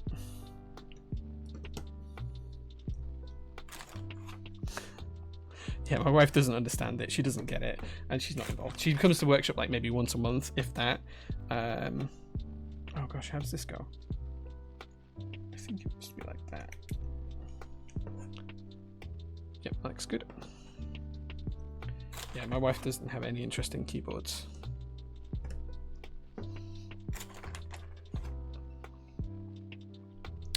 How old, if you don't mind me asking, and would you ever consider selling the business? Sky, you tell me how old you think I am. How old do you think this face is? Bearing in mind I'm a little bit hirsute at the moment, and I need to have my beard shaved and trimmed and toned down a little bit. What do you think's the greyness, the age? You tell me how old you think I am, and don't make me blush with like saying I'm 21. I'm clearly not 21. Like, have reasonable guesses. You tell me how old you think I am, and I'll tell you if you're right. The other good part is that you pay no tax. I do pay some taxes, so because of savings I have, and obviously the business pays tax every year. Although last year was a bit of a weird one. I mean, you can go back and look at our records; they're all public history. But because we moved from one building to another, we got a lot of tax breaks last year. We didn't have to pay much tax last year, but usually we do. So, yeah. How can you think you don't do any work? You have to be one of the hardest working people I know, albeit through the internet. Like, I do work hard, but like, I don't know, man. Like work is work. Like, I have to do what I have to do because I have so like, I can't just not do the work. The company's taking people's money. I owe the people that service, so I have to do the work. It's as simple as that, to be honest with you. There is no other rationale for me to get around that in any way, shape, or form. But like, it's difficult to say because I don't think that I don't know how to put it. I don't know. I don't have the words to kind of like explain how I feel about it. Mr. Gimp says your ethos towards business and incredible levels of customer service are the reasons I don't even try to look elsewhere for the majority of my wants. Keep it. Well, thank you. I appreciate that. Like, I try hard to make sure that PT is a business for the customer, not for me. Like, I don't want it to serve my needs. Like, that's not the point of a business. Business is there to serve customers' needs, and if we're not doing that, we're doing something wrong. And that doesn't mean to say that we're always going to agree with the customer. We're always going to give the customer exactly what they want. Like, there's going to be times when the customers disagree wholeheartedly with us in terms of what they think the right resolution to a certain situation is. There is no way for us to ever get that right all of the time. But yeah.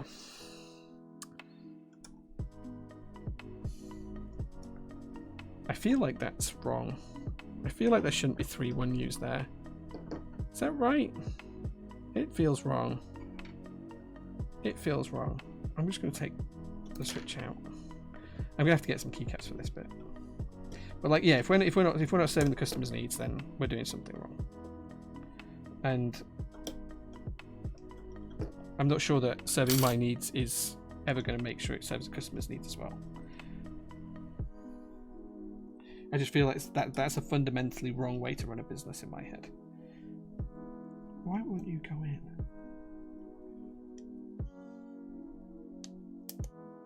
There we go.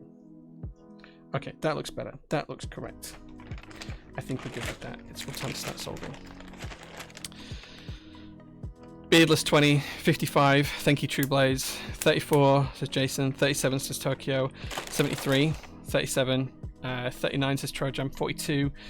I know, but you don't look it. 38. I am 38. Yes, Geeky Ed, you are right. I'm 38 years old right now. The beard does work. Thanks.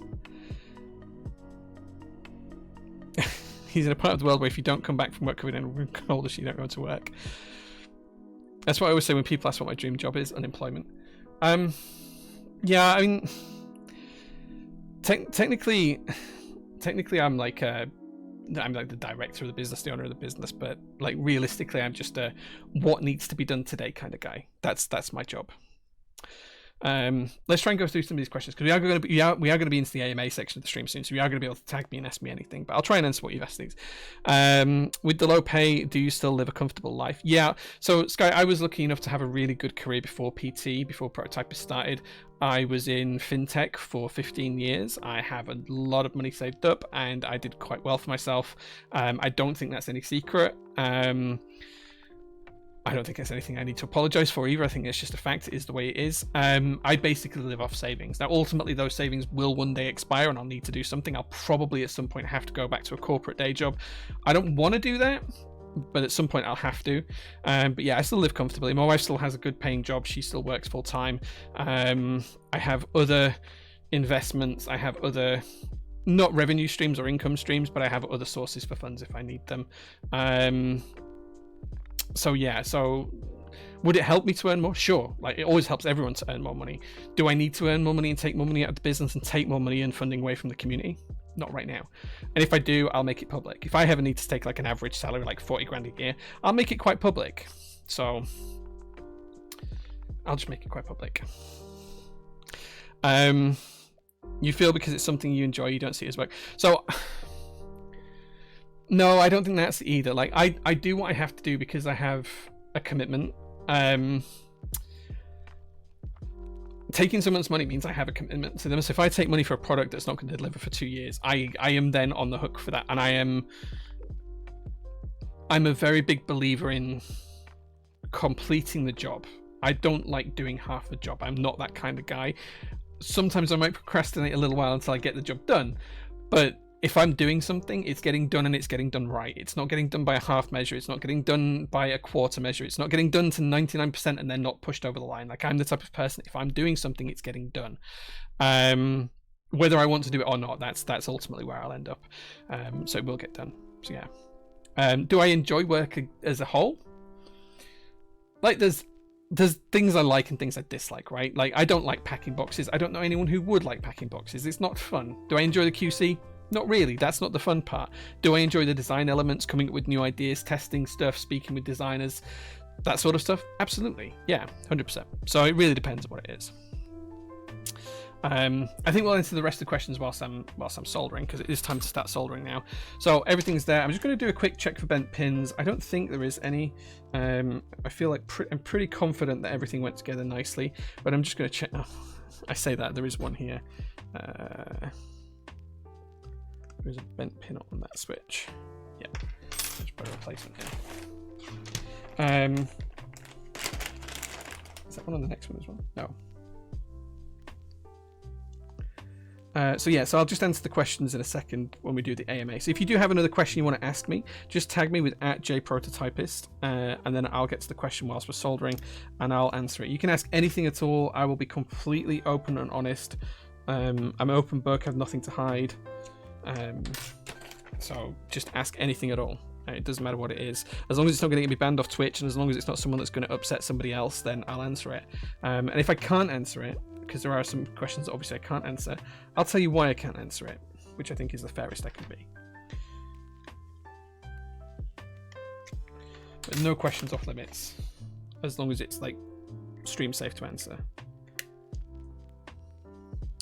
I bent more of these pins than I thought. I thought this had gone together really nicely, and I'd not bent any pins. I'm going to blame the brass plate. I could straighten these pins, but that seems like an effort. Oh man, there's another one as well. So yeah, so just ask you questions, and I'll try and go through chat and catch up on all of them.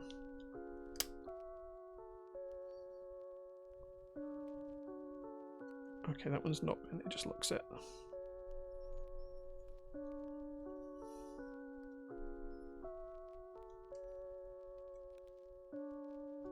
Okay, we're good. We are ready to start soldering.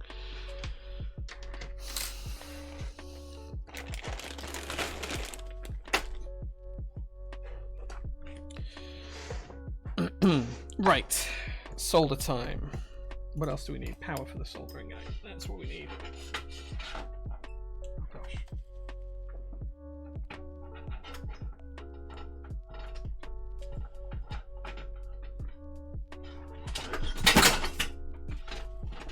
I'm making a mess. I apologize, guys. Give me 1 second. There we go. I've made a real mess, but I can actually solder now. Incredible. Right, okay, let's catch up. I would order more from PT if not for Brexit. You do realise that if you order from us, your tax is paid at checkout, and you won't get any import fees, right? That's how we work now. We are fully iOS registered. Sure, shipping is a little bit more expensive, but from an actual purchasing perspective, it's as easy as when we were in the EU. It's actually no different. It's just a little bit more expensive from a shipping perspective. What impacted Brexit on Prototypist? It cost me about 50,000 British pounds did Brexit. The reason for that was people had already paid tax and VAT at checkout on the UK rate prior to Brexit, and then after Brexit, for stuff that was immediately shipping in the first 6 months, they would have paid tax again if we'd have shipped it without paying the tax for them. So we had to pay the tax. There was no vehicle to reclaim that from the government. It cost me about £50,000. That was the biggest impact from Brexit. But I didn't think it was fair to make the customer pay the VAT a second time and then try and claim it back. So we just paid the bill. That was the biggest impact. Wish the UK was still in the EU so it would be financially sensible for me to order from you. You still can. Like you pay taxes. It is a little bit more expensive on shipping, but the fact that we're priced cheaper for most products than our EU counterparts, that's probably the real reason why to do it. What's the absolute worst customer interaction you've had? Like, I don't know, man. Like, we have so many good ones where people are really understanding and people are really nice, and customers are just genuinely lovely to work with, like pretty much everyone in the Discord. Occasionally we have people who don't agree with me in some way, shape or form. And that's always sad. Like, I can't please everybody, and at the end of the day I have to make the decision that's right for the business, not necessarily what's right in the customer's view. But we've had some really weird complaints. Like, I've had people complaining that I actually take a salary at all, that I pay myself. I've had people complain that I haven't helped other vendors that have struggled and then gone bankrupt, like Mex & Co. People have actively complained and blamed me for it and said I should have stepped in to do something. The same happened kind of a little bit with Noxery recently, so I did try and help, and then that didn't pan out either. So I couldn't say what the single worst thing is, but I think that the biggest thing for me is a lot of the time customers just don't understand why we do things, and they just get angry about it rather than asking or trying to understand. They just get angry that my decision doesn't suit them how they were hoping. And there's nothing I can do about that, unfortunately. That's just the way it is. TriJump's officially 50 now? No, I would never believe that. Selling cars? I don't want to work in selling cars. That's the last thing I want to do. Buy more stuff to keep me out of corporation. Going back to corporate work, 100%. Buy Bezos out of Amazon. I wish I could. Those cans of compressed air are staring at me. Yeah, there's a load of stuff lying around that I just bought to sell and never got around to selling it. RIP my Bulwark TKL purchase. What's wrong with the Bulwark TKL? I think that's progressing, right? Like, I can't remember the actual status for every single group buy we ran, but I'm pretty sure that's progressing. Like, we have those sorted out. I'm sure we paid for production on those. Let me know in chat what the Bulwark TKL is, because I'll look into it on Monday. As someone who works a soulless corporate job and has to do some bullshit reporting tomorrow, I envy you. I still have to do some bullshit stuff that I don't like doing. Like, I think you're never going to get away from that in any job. I think it's just me who writes the rules here on what I have to report on and what I don't have to report on, which is a little bit different. Like, I have a board of directors to suffice of one, which is me. And as long as I'm happy, that's good. But yeah, I don't want to go back to corporate work personally. I was good at it, and I made a decent living at it, but I don't think I want to go back to it. Gonna lurk and pick up prescriptions. Pray I make it back before the sound test. Nice. If you had a month without doing the day-to-day at PT, what activity would you do to improve the business, make more money, make your future life easier? So if I had a month where I didn't have to do any of my usual duties, man, the first thing I'd do is have a lie-in. Like, I would have one day where I did absolutely nothing. I'd also have a day where I just went out and got out into the mountains and did some walking, because I don't do it often enough. That would be the first two things I'd do. Probably the mountains first, and then the day after do absolutely nothing, because sometimes I just need it. What would I do with the rest of the time? There are a ton of ideas I've had for products and projects within the hobby that have just never panned out. I would probably spend another 2 or 3 days going through those, because I keep track of them. I've got Notion pages and notebooks and things. I'd probably just spend a bit of time going through those and working out what was the best opportunity for me to spend that time on. And then I'd spend the last 3 weeks actually on that project, day in, day out. It might be a mixture of a couple of projects. I think one that jumps to mind is stabilizers. I want to do something with compliant mechanisms and stabilizers. I've talked about that ad nauseum in the past. It is absolutely one of my pet projects. I just never get around to doing anything with it. I also have a couple of other business ideas not related to keyboards that I want to fulfill at some point in my life. So I'd probably start looking at the feasibility of those and do like a feasibility study for that. Have I taken an IQ test before? If yes, what was it? Not really. When I was in school, we all did this thing where we could apply to Mensa. I did that and I got in and then never paid for the thing, but I don't believe in IQ tests. Intelligence quotient like that isn't really a measure of intelligence, because there is no way to measure intelligence. People are intelligent about different things in different circumstances and different situations. Like, I have very little emotional intelligence. I'm aware of that, and I can try and counteract for that in experience. And I have no intelligence for mathematics at all. I'm terrible at maths. Whereas physical engineering and camera, please don't do that. Physical engineering and mechanical engineering, I've got a brain that kind of works well for that, and I wish I'd studied those at college, to be honest, and university. I wish I'd gone to university to study engineering. If I could go back and redo it all, that's probably what I'd do. Unfortunately, I can't. Back when you first started the hobby, what is one design feature or style, etc., that you never expected to be as well done or as popular as it is now? When I first started the hobby, everything was top mount. I think when there was a load of people playing in the gasket mount space in late 2016, early 2017. The original Type Machina boards that became key cults ultimately. We were playing around with it in some of the UK discords at the time, looking at cork and other materials. I never expected gasket mounts to become kind of almost like the de facto standard. People had done semi-gasket mounts before, back in the really early days of the hobby, like O-ring mount and stuff like that. But it's kind of like, from a Western perspective, we were discovering what the Korean community had found 10 years before, and we were kind of finding that. I never expected it to become as big as it is today, like gasket mounts and things like that. I always thought they would be a niche and top mount would probably remain the standard, and I was wrong on that on so many levels. So that's probably the biggest surprise.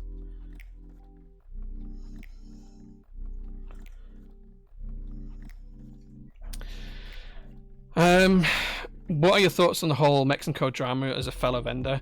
That's a difficult one, Niku. I without looking at their books, I wouldn't want to shed judgment. I think they probably overreached for whatever reason, and I suspect it was a multitude of things. Like, a lot of people have this misconception that group buy funds should be locked away and not used for anything other than the group buy. As a business owner, you can't quite do that because you have overheads to pay for. So those group buys that you're running, they have to pay for the costs of your, your workforce. They have to pay for your costs of your insurances. They have to pay for the cost of your business buildings and taxes and all of those other things. And I suspect what happened is Mex & Co took a gamble, which most businesses do. Most businesses forecast based on growth, because you can't forecast based on a loss because no one will lend you any money if you do. PT's lucky we've never needed to take a loan or anything like that out. I think we have one small loan for like next to nothing, like 14 grand or something's owed on it. It's tiny. It's not even worthwhile having. But I suspect what Mex & Co did is they banked on GMK's production timelines being the quoted 9 months, 6 to 9 months, which it was at the time they started selling sets. And the GMK delay stop them getting the cash flow from in-stock sales as early as they should have done if the GMK production timeline had been correct. I'm not blaming GMK for this. I'm just saying this is what I suspect they planned on. They planned on selling stuff in group buy and then having an in-stock business as GMK group buys came in. But the problem is that there was a disconnect of about 2 years between when they expected those in-stock group buys to start, in-stock buys to start, and when they actually started, and that just meant that they were over-leveraged in terms of cash flow. So that's what killed them, I think. But without seeing their books, I couldn't say anything. Now, you can say that's down to mismanagement. You can say that's down to kind of oversubscribing to extras. You can say it's down to whatever reason you want. But ultimately, I think the reason they failed was down to cash flow. You can prescribe whatever rationale behind that you want. Most businesses in the world fail due to cash flow. That's a thing. It's just the truth. Cash flow is king. You have cash, you're good. You don't have cash, you're not. And I think people forget that even if you're only running group buys, you can't just tie those funds away for 18 months, 2 years. You have to use some of those funds for other things in the meantime, because you aren't going to make enough profit from a group buy. Like, if we run a group buy for a GMK set today and we sell 50 units, realistically we're going to, like, let's say we ordered another 50 units as extra, so we're ordering 100. We've got the money for 50. Our costs are already more than what the group buy revenue was, so we have to already invest 10, 15, 20 grand extra to get the 100 sets made and to cover the designer royalties and to make sure we've got money in the bank for shipping of for the actual packages when it arrives. So you have to then balance that, and if you're doing that for multiple group buys, you just end up taking out loans and loans and loans to try and cover yourself, and if your stock doesn't come in to sell in time to repay those loans, you're going to be screwed. Now, we've never needed to do that at PT. We've got a slightly different business model here, and things work a little bit better for us, but that's ultimately how it's going to be for most businesses. And it doesn't matter what industry you're in. If you're asset rich and cash poor, then you're going to struggle as a business, because you need cash to do things like pay business rates, pay taxes, pay for lighting, heating, rent, staff, accommodation, food, whatever else it is you need. Company vehicle, most companies need a vehicle for different things. Supplies like packing materials, tape, boxes, all of that isn't cheap. We spend like $5 grand a month on tape, packaging materials and boxes. It's ridiculous. $5 grand a month just on that. It's ridiculous. So, I think if you don't plan ahead for that, then you're going to struggle. And cash flow is what killed almost all the businesses that have died. If you look at Mex & Co, if you look at Project Keyboard, if you look at Caps Unlocked, I think it's no secret that KeepCats are having a similar sort of issue right now. Cash flow is king, and if you don't have cash flowing, you're going to struggle. So yeah, that's my thoughts on Mex & Co drama. Dora67 build stream win, maybe at some point.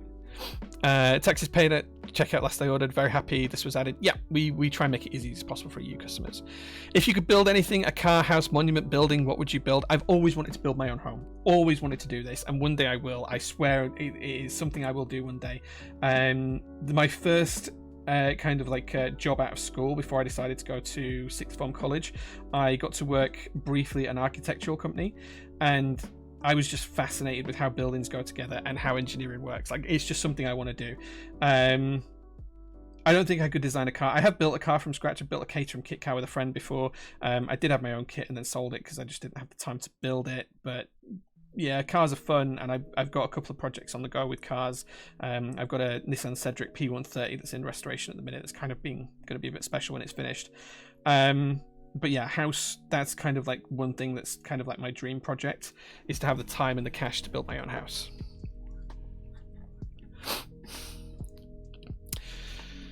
If you could have any GMK set redone in MT New other than your own, what would it be? Honeywell.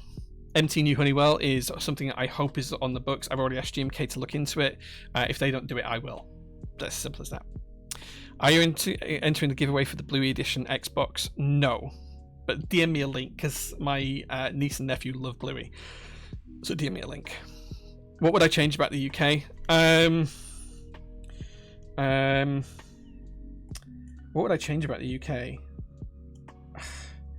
That's a difficult one. I'd put us back in Europe. That's the biggest thing I'd change. I'd put us back in Europe. If I could undo the whole Brexit saga, I would. Obviously, I don't have that power, and I don't think it'll change in our lifetimes, but that's what I would do. Can I file a complaint that you're not paying yourself minimum wage? Sure. Why are people holding you responsible for another business is where people mess up. So the reason why I think people held us responsible for things, it's not that they were holding us responsible, they just wanted to know why we hadn't helped before. So if we're aware of something, do we have a mandate to act? No. Why is the review that we should do? I think people just want their stuff, and if they see one business being successful, they expect everyone to help out to make another business successful. They don't realize that at the end of the day, we're businesses and we're technically competitors. I think they just think everyone's friendly, and I think it's just they're just sad that they didn't get their stuff, and they feel like they see Novel Keys taking over Mexico stuff. They feel like it's the done thing. Someone should be doing that. Because PT is the biggest vendor in the UK, they straight away look to me to say, why haven't you done this? And whether that's right or wrong isn't for me to judge. Unfortunately, I'm only going to make the decisions that are right for PT and that are sustainable for PT, and that's all I can ever promise. I can't promise that I'm going to be able to rescue someone else or help someone else, or even that I should be able to. That's just the way it is.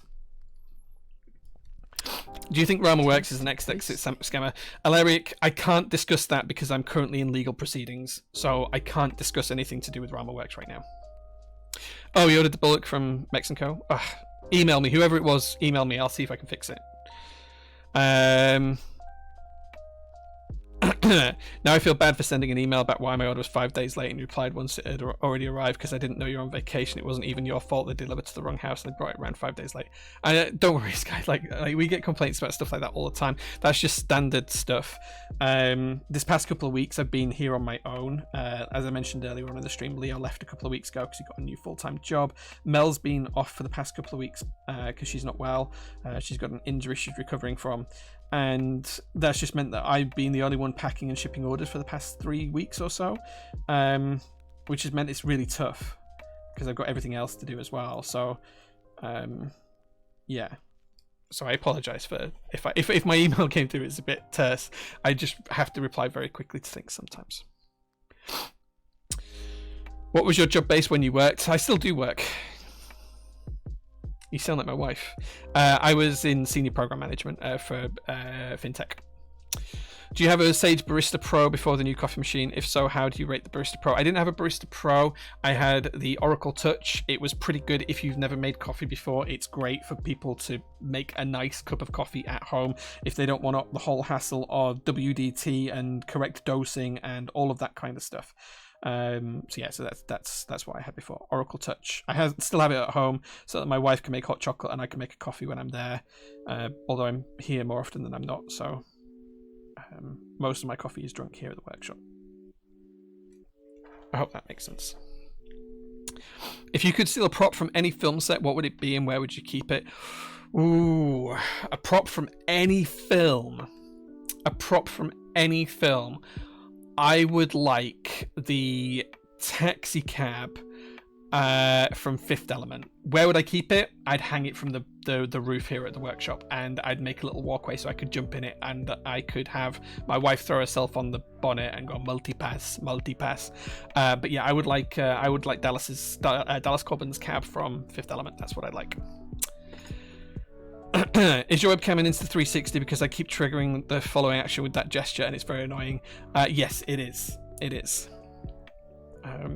O-ring mount on the Freebird compared to top mount was such a massive difference. Yep. Any soldering tips? Go slow, learn is basically it. Try with soldering, slower is better. You'll get used to how much solder to add. Go slow. That's all I can recommend. And just take your time, just learn. See it as a skill to learn, and don't worry too much about it, because whatever you do with soldering, you can generally fix. Even if you need to put a jumper wire in there or something, you can generally fix whatever mistakes you make when you're soldering. There is nothing that's too difficult to fix when it comes to soldering, especially in keyboards.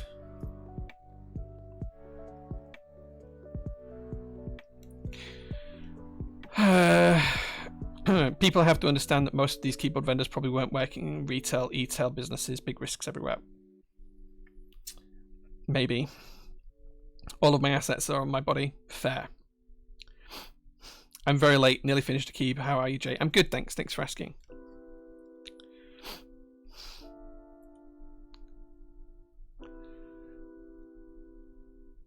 There shouldn't be any additional cost for DHL for you from you, Tokyo, because would you pay? Yeah, I appreciate it's more, but that's just because it's a shipping cost that's more. When you look at in stock stuff, like, we are cheaper than most of the vendors. So yeah, 5k on packing materials. Yeah, every month we spend about $5,000 on packing materials. We spend about 50k on actual shipping stuff. So yeah, it's spendy.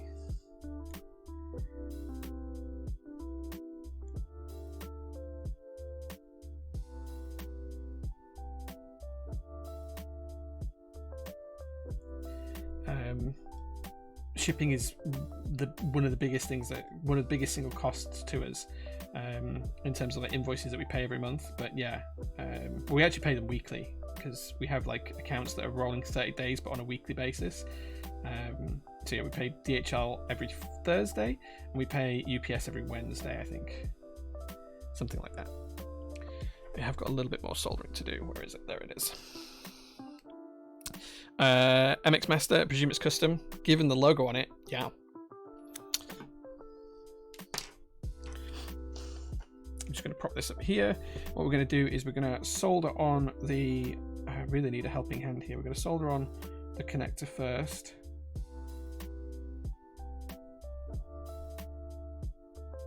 And then on this side as well.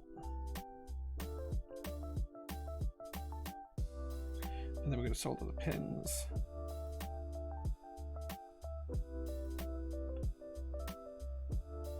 Oops.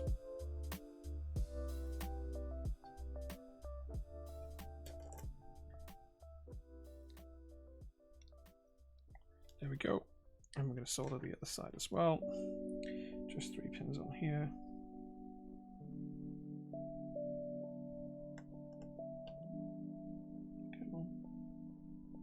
Make sure these aren't bridged. I could really use a pair of helping hands here, but I think we're done. Let's just make sure they're not bridged. Yep, it's all good. Cool. Not the neatest, but it'll do. There we go. So we should be done with soldering now, I think, he says. Let's see if there's anything else we need to catch up on chat-wise. Hopefully we'll see you in Young Grand Designs at some point. Maybe. Maybe.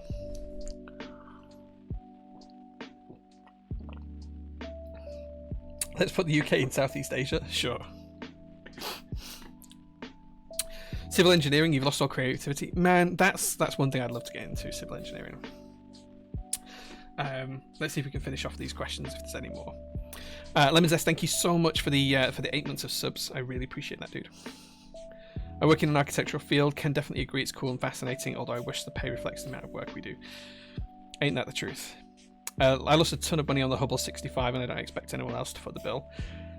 I think people just, they don't want to lose money, and they think that all the vendors are friends. A lot of us are, and I think that they expect that it's possible to help out, and sometimes we make ourselves vulnerable as vendors by trying to help in situations, because then it leads to a situation where it's expected that we help, and that's not necessarily a healthy thing for our business or the other business. So it's difficult.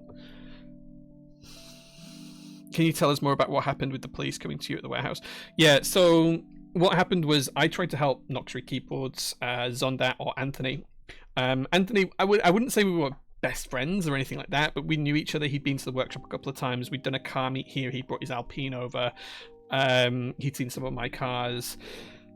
He drove me and my team back from London after the meetup last September, so just over a year ago. We knew each other, we got on well. He came over once to borrow a stabilizer wire because he didn't have one, that kind of thing. He lived about 90 minutes away from me. When he was starting to struggle and he put up an announcement saying he was struggle, I just offered to help because I do know him and I want to help, that kind of thing. And I said, look, if you've got any products that you're having problems fulfilling or getting shipped from China, I can use our freight forwarding, or I can use our team here to do the fulfillment for you, whatever you need. He seemed quite receptive at the time, and he said yes, that he had a lot of XRF boards. Could we just do the fulfillment for him? And if we paid for all the shipping, we could have the extras that were left over to sell to try and recoup our costs. So we broke even. He delivered on the group buy, and it made things better. I was over in Manchester for other business reasons, and I gave him like a week's notice and said, next week I'm over in Manchester. Do you want me to come and have a look at the products so we can assess how we're going to get it over? Do we need a couple of cars? Do we need to get a van? What do we need to do? Didn't get a response. It got a little bit close, so I messaged him again about it. I booked a van just in case, so that I had a van to collect the products and bring it back to the workshop. Never heard anything back from him. My other business in Manchester happened, still didn't hear back from him. And that was kind of it. Never heard back from him again after that at all. So that's where we were.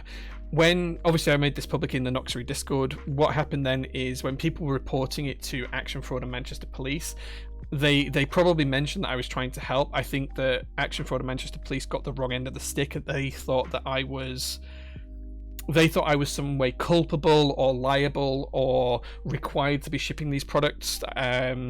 They came over to see me to discuss it. I kind of set the record straight with them. They told me that by offering help, I may potentially be liable. It would be best for me to seek legal advice. And that as far as they were concerned, for the moment, they weren't interested in me as a party to discuss things with. They wouldn't tell me what they discussed with Anthony or anything about Noxery, so I don't know what's happening there. And that's kind of it. That's kind of the story.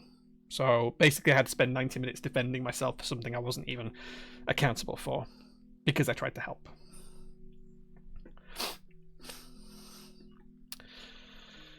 So yeah, that was what happened with that. Packing speed so fast, they call Jae Amazon. I mean, we try and ship all orders within 3 working days. Like in-stock orders, I think,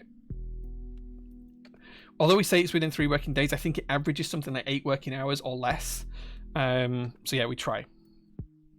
Where in the UK were you based? We're based in Bradford. You can actually, if you put us on Google Maps, put Prototypes Keyboards in, you'll see the exact building where I'm sat now. The pin is pretty much above this where I'm sat right now. MLM, what's that? MLM. Love Fifth Element, yeah. You need an Ember self-heating mug. I do have one. I don't use it. It's downstairs. I do have one. That's a good answer. What, the Fifth Element's a good answer? Thanks. It's a great film. It's either that or it'd be the motorcycle from Judge Dredd, Carl Urban's Judge Dredd. It was a good question, yeah. I built a gingham and everything else I soldered was easy. Yeah. It's like soldering is just time. Max Heaton just YOLO it. Clueless. Yeah, don't do that. Patience. Patience is key when it comes to soldering. Soldering is a lot like Redacted to a Beautiful Woman. You have to get things hot first. Yeah, that reminds me of a Monty... it was a Monty Python sketch with John Cleese in a teacher's room with a bed, and I won't say any more than that. What else are we talking about? Oh, buying a good manual pump like SSO1 was bigger leap in my desoldering game than buying an FR301. So I've always used like the desoldering kit that fell on the floor earlier on, which is just like an RS Components one, a standard one.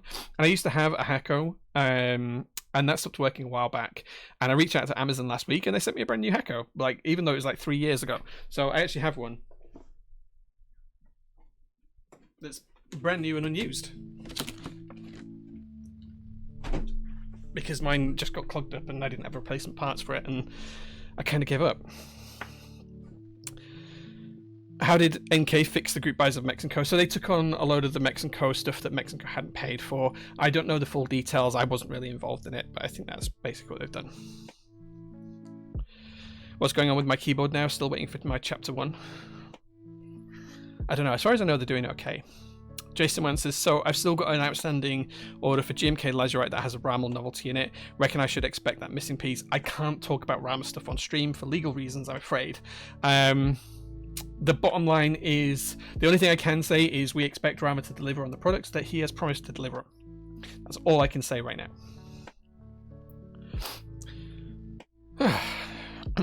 Here the big companies are still going strong, but the pay isn't great. Got offered a student job at minimum wage.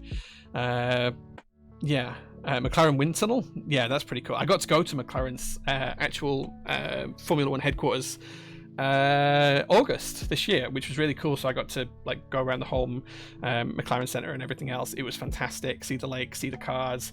Speedtail was there. It was fantastic. Sit on the floor with take a photograph with me next to Ayrton Senna's McLaren F1 car, and there's Pedro de la Rosa's one on the wall. It was fantastic. It was a phenomenal day. One of the best days of my life, quite literally. Probably more important to me than my wedding, because I'm a McLaren fan. So yeah.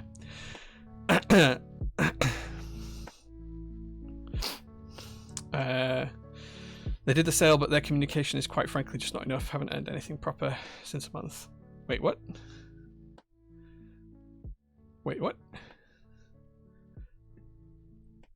It's actually not a lake, it's a coolant for the wind tunnel. Yeah, I didn't get to see the wind tunnel. I did get to see the spine, which had some really cool stuff in, and I'm not sure I'm even allowed to talk about that. I got to do the walk for all the trophy cabinets and everything else. I got to see the actual Formula One cars that have been worked on in the internal pits. I've got a ton of pictures on my phone of it.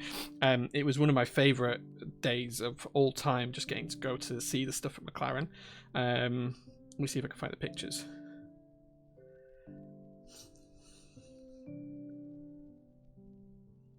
Oh, here we go.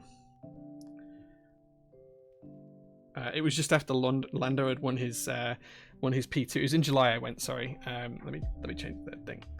So that was Lando's trophy at P2. That's the lake. Yeah, the coolant, as you say.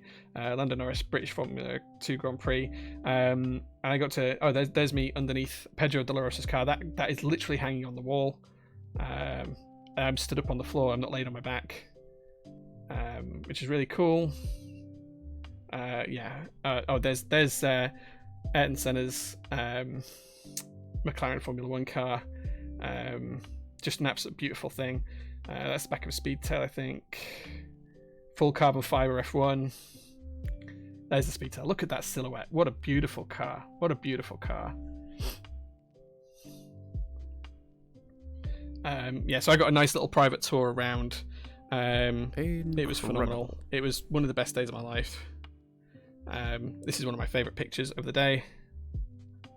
That's me sat next to Ayrton Senna's McLaren. Yeah. Corporate life is hard at the minute. To cancel all Christmas dues this year, stating that cannot afford it. Oh man, that sucks. What is PT's customer demographic? That's such a broad question, man. I can't tell you the answer to that. Like, I don't know what people do for a living because I don't ask that. I don't track it. I don't track people's ages. I don't track people's, because I don't need that information. What do I need that information for? Like, I don't need that information for anything. We don't send out surveys. We don't track anybody's information. I literally know people's names and addresses, and that's it. Every other bit of information, I don't keep track of it. It's people who like keyboards, and that's about as far as it goes. Wasn't allowed in the area since they had an event with Piastri and the VIPs. Yeah, so the spine is this room at McLaren where they have all the historic vehicles and a lot of test cars. So there was like a McLaren in there that had a Lamborghini engine and stuff like that. It was fantastic. It was an amazing little day. Still good about that race, but heck, that whole season was messed up. Yeah, I agree. You should have jumped in and took it for a spin. Unfortunately, no. It was a phenomenal opportunity, and if it wasn't for keyboards, I wouldn't have had that day, to be honest with you, Void Media. A friend of mine through keyboards works there and allowed me to go. It was so nice. You're a grandpa and a professional troll. I didn't know you were a grandfather, but you're a professional troll. I knew Kajahata, yeah. The average PT customer is a 36-year-old software developer with 1.2 cats. The thing is, like, I don't track that kind of information. I have no idea. Like, I don't ask for people's ages. I don't ask for people's occupations. I don't ask for any of that. I have no right to that information. I literally only have rights to the information I need to ship the products that the customer wants. So I know what they've ordered, I know where they've ordered it to, and I know how much they paid for it and what their name is. Beyond that, I don't have any need for that information. So market demographics and things like that, the market demographic for PT is, are you interested in keyboards? If the answer is yes, we have a store. If the answer is no, thanks very much for your time. Like, there's literally no other reason for it.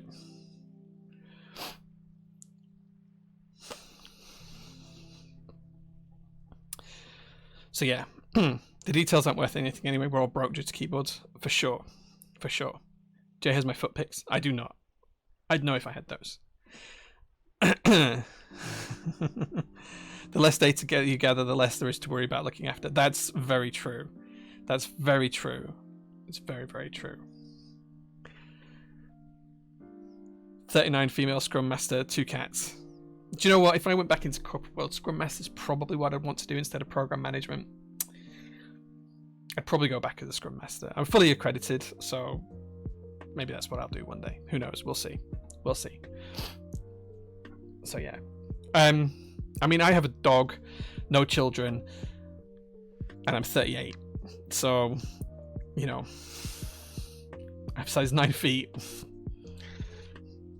I'm 5'5", and I have a 26-inch inside leg. That's it, right? There's my statistics. That's my demographic. I did watch the Vegas Grand Prix. I thought Lando was really unlucky. It didn't look like it was anything to do with him. I think it was just an issue. People who had to deal with GDPR will hard agree. Yeah. GDPR is a great tool, but it's a great weapon as well. So yeah. Inside leg, not third leg. Inside leg. I've got a long torso and short legs. I have to have all my genes taken out. Anyway, right, we're getting back to soldering and building this board. We've soldered the board. It's now time to put the thing together, and I need to work out how that goes together. So let's figure that out now together. Right, okay, so the plate and PCB assembly needs to drop it inside the case. We do need to put gaskets in there. So I'm just going to take these off this and pop them in. Thoughts on the manhole incident and the penalty which came with it for science? I think that should never have happened. The fact that it did is terrifying, and I don't think science should have been penalised for something that was like that. I think the stewards made it really, really clear from their wording on their findings that they were forced to give the penalty, and that they wouldn't have done if they'd have had any remit to not give the penalty. Which I think is as fair as we could expect from them. But I'm disappointed that that was how it had to be. I'm just trimming these flush. So these are just, where they've been connected to each other, there's like a little tab on them. I'm just going to trim the tabs off.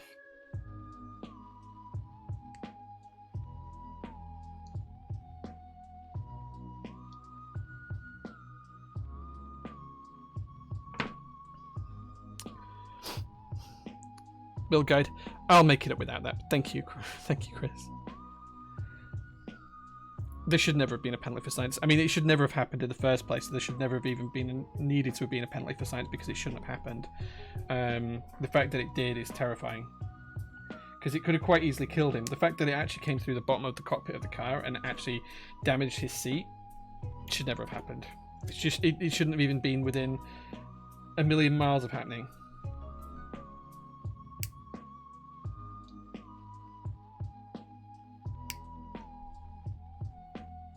We're just going to YOLO it though, Chris. We'll be fine. I think.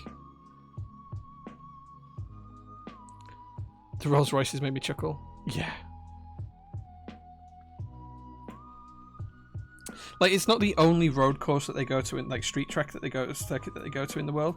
They know that they have to pin down these manhole covers or cement them down or weld them down or whatever it is they do. They know that they have to do this. You know, they do it in Monaco every year. They do it in Abu Dhabi every year. They do it wherever there's a street course. Not Abu Dhabi, Baku.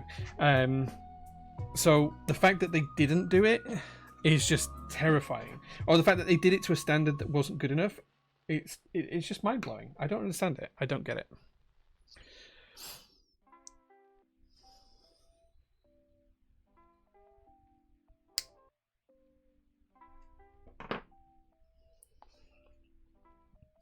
I kind of love that there's someone else with short legs, but then I remind myself I'm taller than Jay by some margin, and then back to feeling bad again. Yeah, I'm a short man, unfortunately. I say unfortunately, it is what it is. I'm not ashamed of my height. I embrace it. I'm 5'5", 5'5.5" on a good day. It is what it is. I have nothing to compensate for.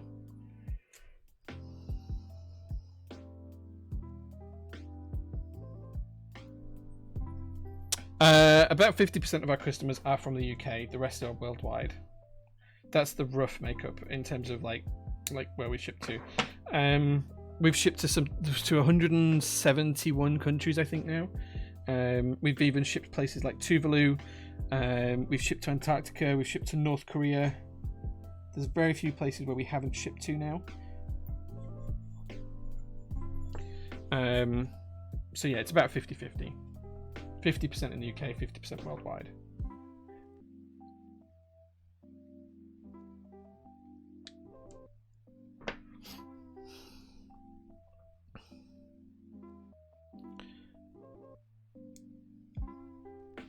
"6'6". Wow. Yeah.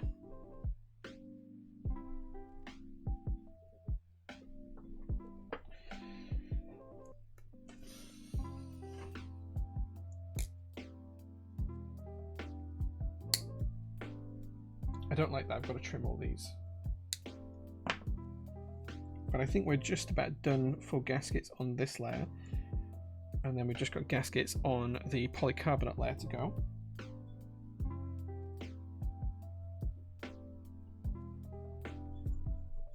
There we go. So now we can pop that into there. There we go. That looks good. And next we're going to put the gaskets into the polycarbonate layer.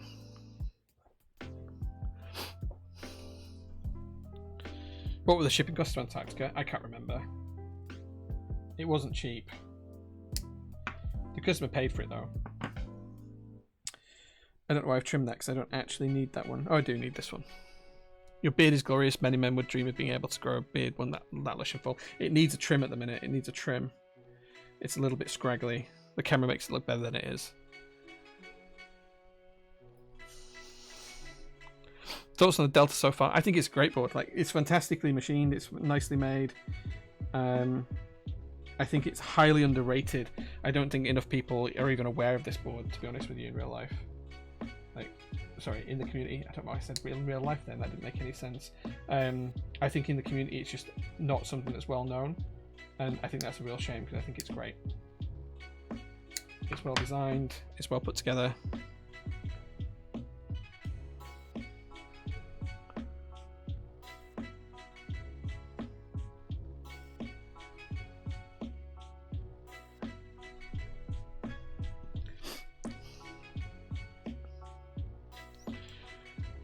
Return rate from North Korea is 100%.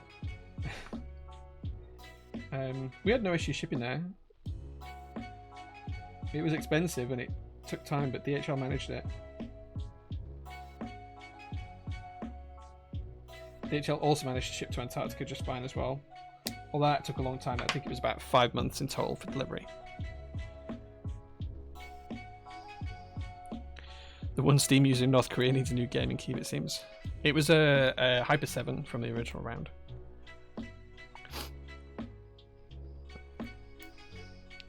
Did the Zooted Lux cables ever get made? I bought the kit recently and just saw the cable on the IC page. I don't believe so.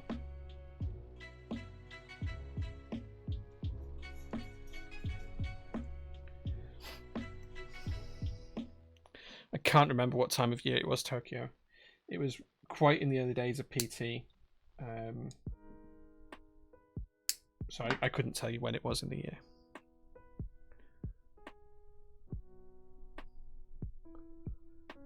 No, the Hyper 7 was in South Korea. I can't remember what it was we shipped to Antarctica. It was definitely a keyboard kit.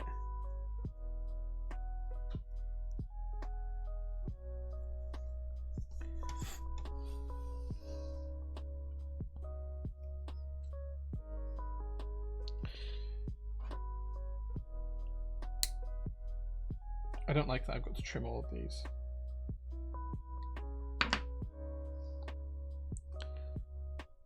Will I be buying a Bauer light for myself? I've already I can't talk about it. No. Jay, no, don't do it. Don't break the NDA. I can't talk about BioLite at the minute.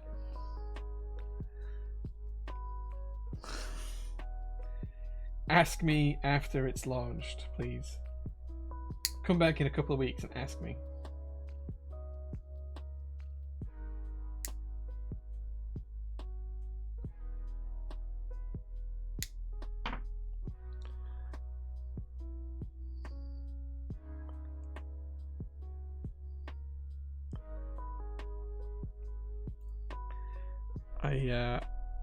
Yeah, I'm not allowed to talk about it just yet. There's an embargo in place at the minute for that product, so when I can talk about it, please rest assured that I will. Okay. Don't say anything. Oh, so I can say about that. The Omnitype Special Edition will only buy Omnitype. LVC, oh yeah, I need to take pictures of the classy TKL for you. It's actually at the side. Apologies if you've messaged me again, I've missed it. It's actually on the side over there. The lavenders, unless you're gonna absolutely pay a fortune for them, like £1.50 a switch, I'm not gonna sell them. Like it would have to be like stupid money to get me to part with them, because they're lubed really nicely. So you'd have to pay way through the nose for those, I'm afraid, to get them out of my cold dead hands. Right, okay. So that's all done now. Next job is to pop this piece in. We need to pop this board in first. Let's screw this down. Do you like the KBD Mark III? I don't have one, so I can't comment on them. And it's not a product we sell either, I'm afraid. So I really don't know enough about it to comment on it, unfortunately. Why is that not screwing in?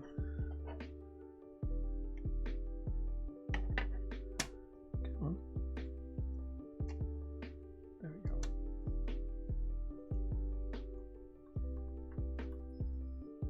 So just being gentle, just screwing the rotary encoder in. Lavenders are some amazing switches. They're one of my favorites, yeah. I think Lightning Keyboards talked about it and showed it on stream. Yeah, so I suspect that Lightning has a different NDA to me. I do not want to say anything that's going to get me into trouble with anybody. So I am just not going to say anything.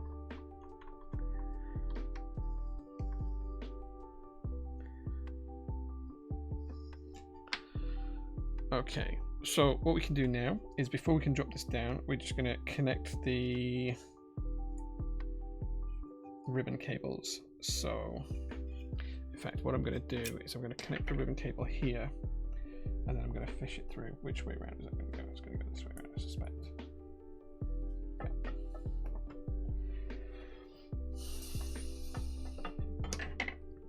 And then what I'm going to do is I'm going to flip this over. Took that cable through there. I'm going to drop the plate and PCB assembly in, so it sits inside this piece. I'm going to flip it over. I'm going to try and connect this up now.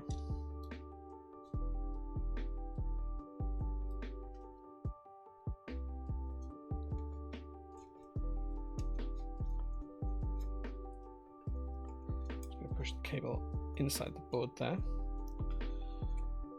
And then what I'm going to do is I'm actually going to unplug that. And I'm going to plug this into the actual keyboard itself.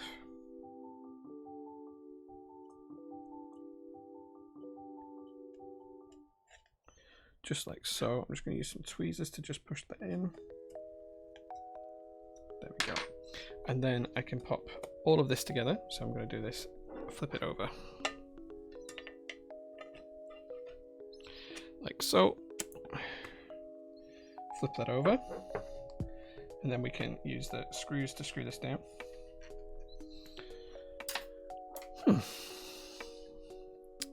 PT Special Edition? No PT Special Edition.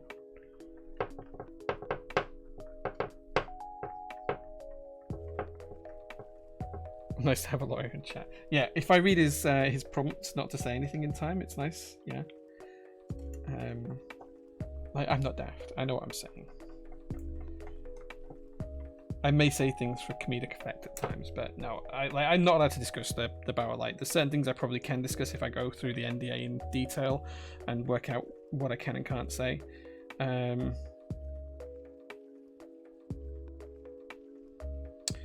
Wait, how am I going to put this together? Oh, I see. Yeah. Sorry, I've just been I just had a blonde moment. I will show you what my blonde moment. That's a horrible thing to say. I had a moment of idiocy. I will show you what my moment of idiocy was in a second. Because what I still need to do is I still need to screw this plastic part to the base part, and I can do that through the plate and PCB assembly. But it took me a second to remember that I could do it through the plate and PCB assembly. So, apologies.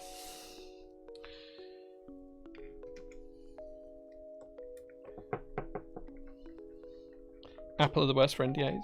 Yeah, we used to have a load when I worked with Apple. There was a load of stuff that we couldn't do with regards to their products.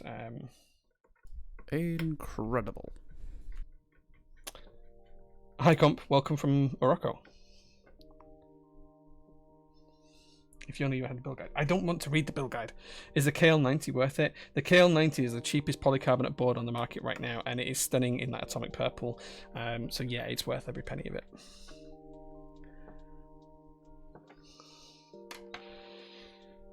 Okay. Gateway drugs decimats are something like that. Right, okay. Next step now is to plug the JST cable into the daughter board, which I'm managing terribly.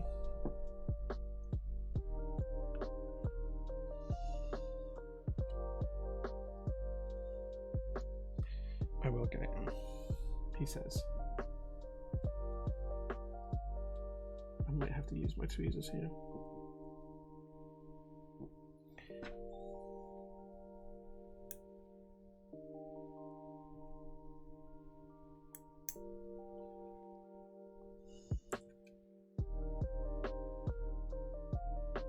Come on.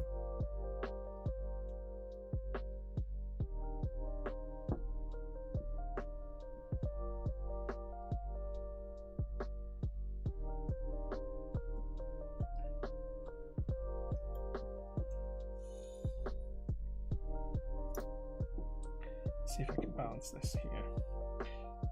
Usually it's ribbon cables that stump me, but today it's a JST cable of all things. Could do with it being a little bit longer, just to make it less difficult to manipulate.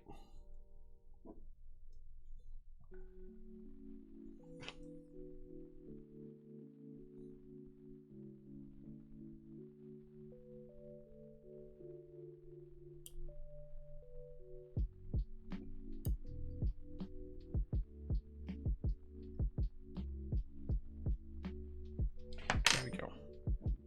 And then we can rest that down. And that should sit together. Okay, it's not quite sitting together nice and flush, and I suspect that's because the ribbon cable is slightly trapped. Oh yeah, it's way off.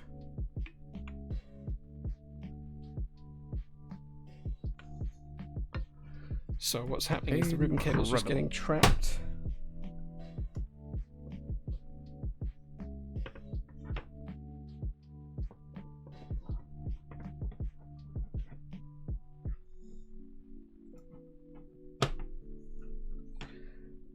Okay, that should be together nice and firmly now. And then what we can do is we can screw the top and the bottom half together through the screws that will go through the plate and PCB assembly, like so. He says, wait, that's not even connecting.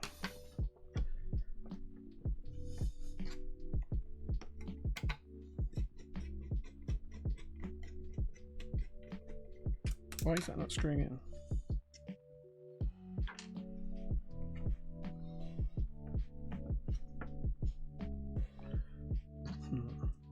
I wonder if that cable's still cool. Let's try one of the other ones. Yeah, it just doesn't quite feel like they're grabbing. Wonder why.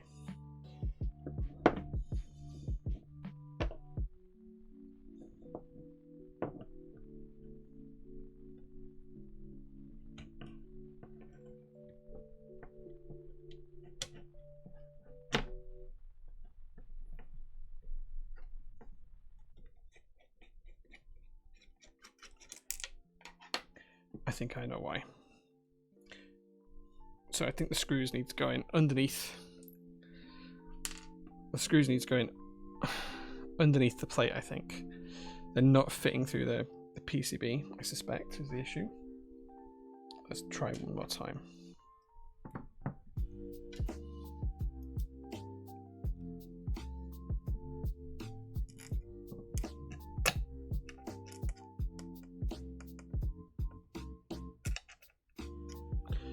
Oh, no, that is going through.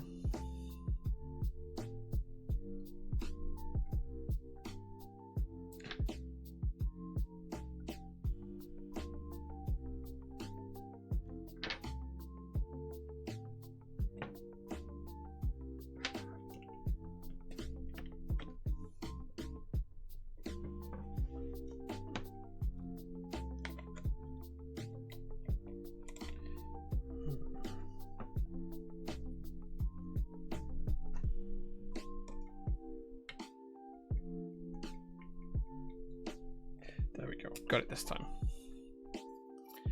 We've got it.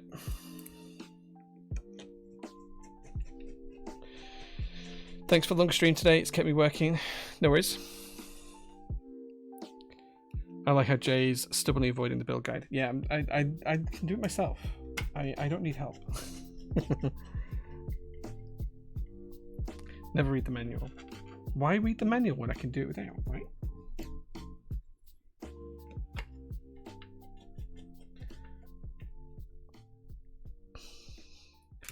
Build guide, what's that? There we go. Oh, there we go. The board is built. The board is all put together and built. Get rid of the dust off the desk. Oh, this is a chunky thing. Next job is for you guys to decide what keycaps we're going to put on this.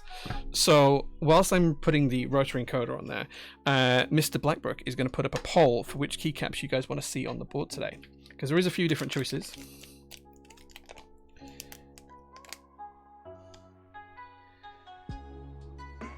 Oh man, I hope this holds on.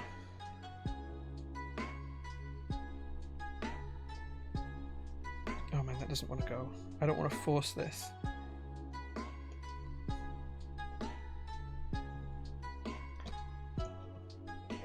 There we go.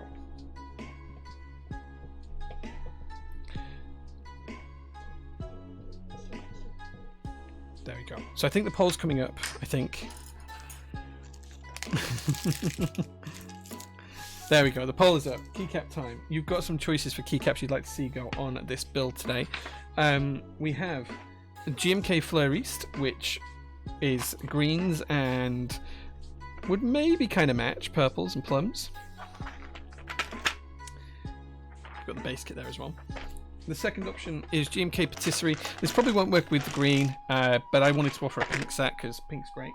And then the final choice is GMK Skeletor. So those are the three choices today. I hope that all the keycaps are in there. It looks kind of short. Those are the three choices. Feel free to vote and let me know what you'd like to see on the board.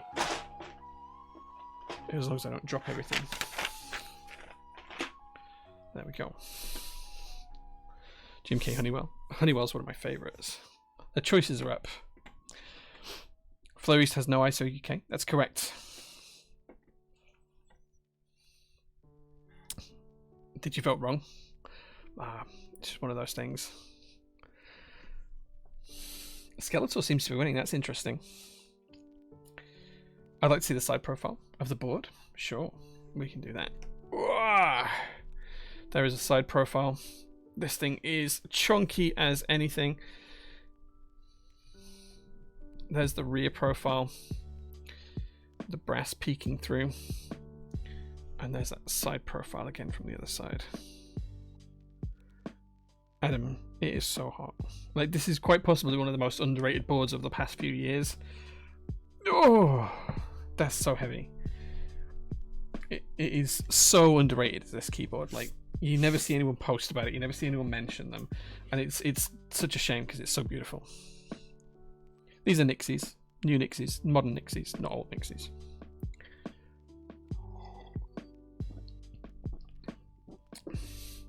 I'm not sure patisserie will work with the green, but it'll look good from the top down. Who's voting for Skeletor? All the best people are voting for Skeletor, Trojam.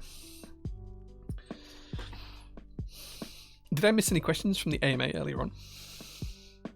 I am guilty of reading build guides and thinking, is this step really necessary? Yes, yes. It's fun to build without the guide, as long as it's not a permanent mistake, that is. Yeah.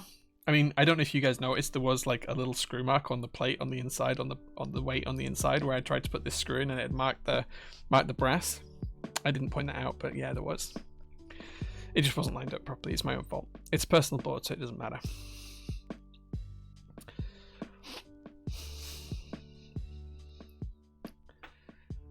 Pay a little wizard to do it for you. Sure. Do I have the keyboard in stock? Yeah, this is in stock right now. You can go on the website, prototypebits.net, type in Delta65, and you'll see all the versions that are in stock. Let me have a look and see if I can see.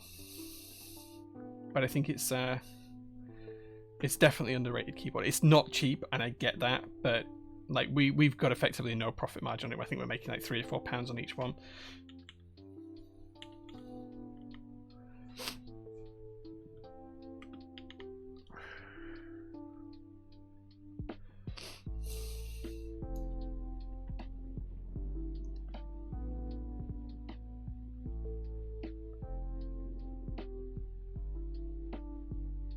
Yeah, so this is the hydrogen colorway, but with the brass base.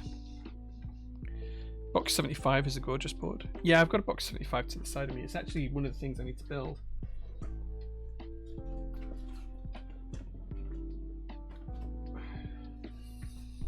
Yeah, I've got one here, look. There you go. This is actually the original prototype one. So yeah, that's just in my queue. We'll get to it one day.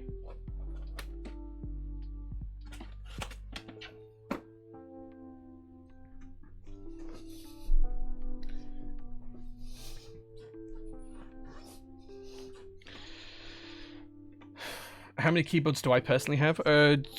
Under 400. I had just over 400. I've sold a lot recently. Wait, what won the poll? What key set won the poll? I didn't see. So I have somewhere just near 400 keyboards in my personal collection. What set won the thing? Skeletor? Okay, everyone say Skeletor, so we're going for that. Okay, yeah, I didn't see what I'd won. Yeah, so personally I have somewhere close to that many keyboards. Can you add a brass weight to the other colors then? I don't think we have any. They come like in pre-kitted configurations, so whatever's in stock is what we have.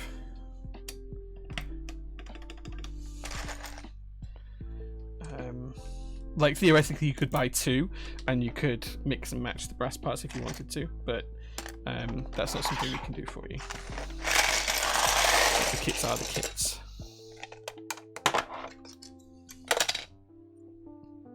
I may have put these switches in the wrong places now that I look at them.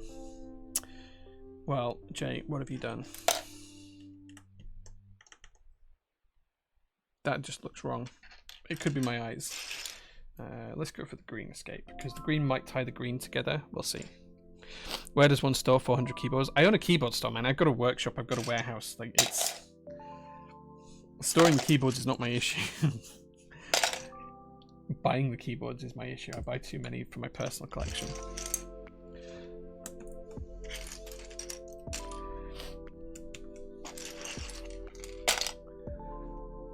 Top 3 favorites of the 400. I couldn't pick 3. It'd be doing my personal designs and other designers a disservice to pick 3.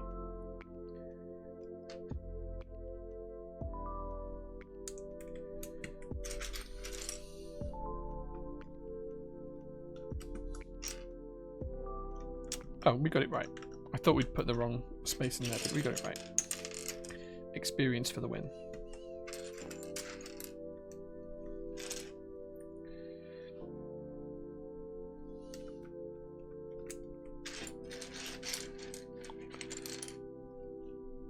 You want 4 kilograms? There is one identical to this in stock, I think. I wish more boards could be hot swap. Can't ever decide on the switches to keep. I prefer solder personally. I just think, I don't know, it feels more secure, it feels more robust. I personally prefer solder boards.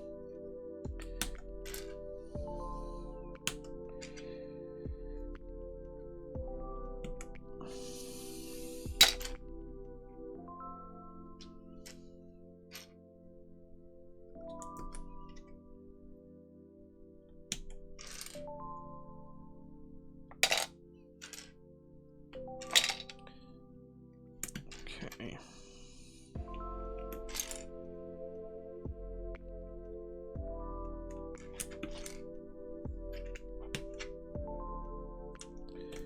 What do we think so far? Is this working for you guys?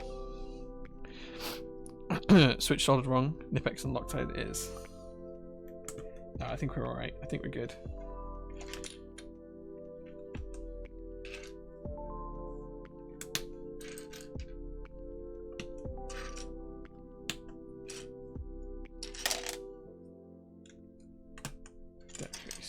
We are golden.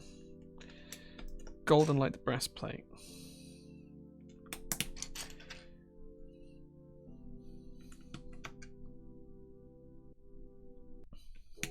Don't forget as well, if you do buy one of these, you're going to get free shipping on it if you're in the UK, because it'll be over the £150 for an in-stock item.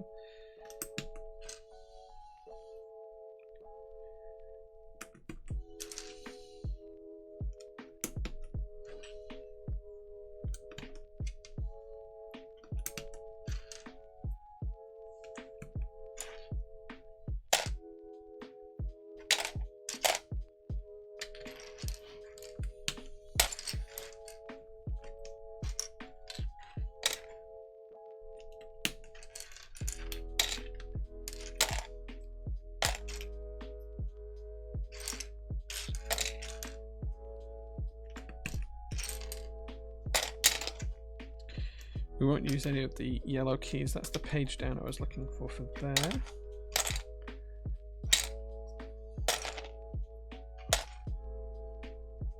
That's the page up I was looking for. There we go. Nice.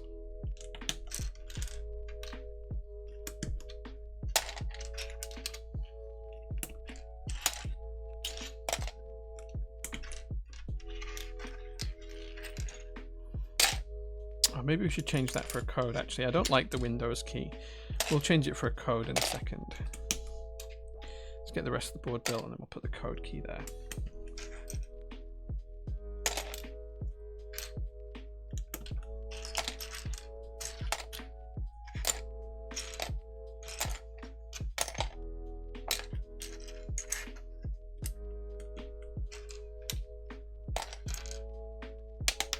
Oops.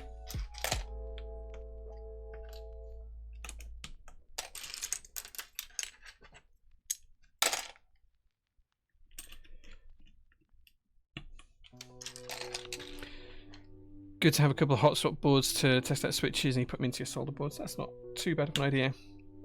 Even hot swap the elongate. Yeah, I never bought an elongate, but I do like it. It doesn't look bad when it's on the board. It's a great set.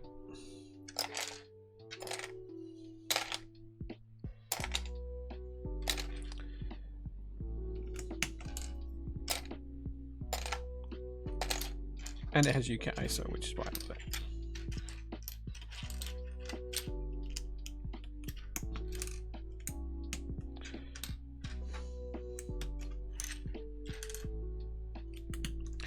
There we go. The board is built. The board is put together. It looks pretty good. Is having a keyboard store as awesome as it sounds? It's a lot of hard work. 100 hours a week. Let's catch up with chat before we take a final look at the board. Of course, it doesn't look bad. It's Skeletor. Yeah, Skeletor's a great set. It's a fantastic looking set. Look how good it looks. Look at that. It looks great. If you can hear the difference when you have a lot better ears than me, yeah. Okay, with what?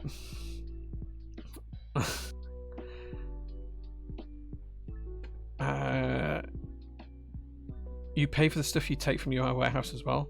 Of course, yeah. I can't like take something from the store and just not pay for it. Like that's illegal. That's theft. Yeah, I have to pay for it. I do get a theft discount, but I have to pay for it. Never mix business and personal funds. Yeah, yeah. If there's an option for auto swap, I always add one. Yeah. Anyone else play a weird game with themselves where they guess the last key to be placed from my weird? That's not a bad thing. You don't like the small left shift? Yeah, I mean it's ISO, it's gonna have the small left shift. It's just because it's ISO. Yeah, it's my store, but like, right, okay. I own prototypist.net, right? But that doesn't make all of the stuff in the stock for the warehouse mine. It makes it the company's, of which I'm the custodian of. It doesn't mean that I can just take it all for personal use and use it. Like that is not that's just not how this works. That's not how it works. Will you stock some Heine PCBs at some point? We have stocked them in the past. We've got PT80 PCBs in stock at the minute, which are our own version. This board would look great with MT New. We actually put MT New on a board earlier on. We put it on this board, which looks great. This is upside down, but this is the board we put it on earlier on. This is a Matrix 2.0 Add Xmas edition,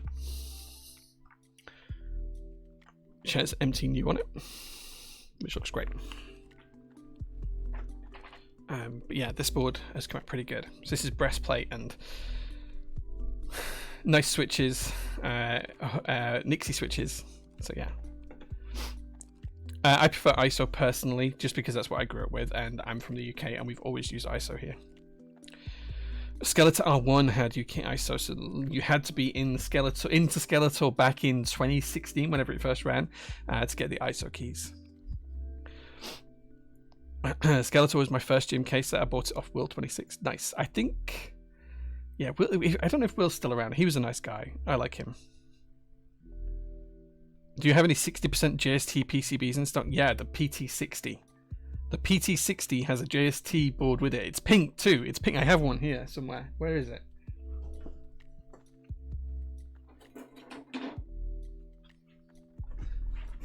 Look at these. These are beautiful. The PT60. These are in stock right now.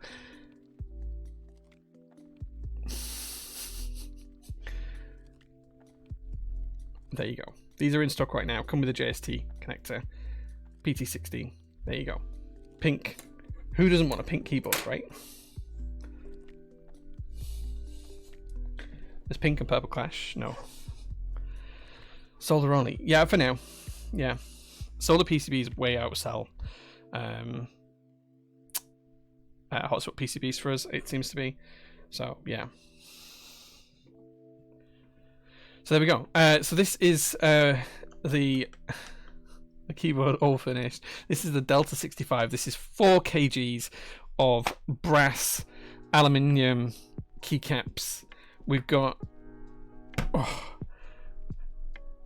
Nixie switches in here on a brass plate. No foams or anything inside, but it has got that polycarbonate middle layering. Should we see how this sounds? Let's pause the music and see how this sounds, because I think this is going to sound either really good or really bad. But as a functioning keyboard, this thing is phenomenal. It's hefty, it's large, it's got nice thick bezels, it looks great. I don't know what's not to love about this keyboard. Let's see what it sounds like.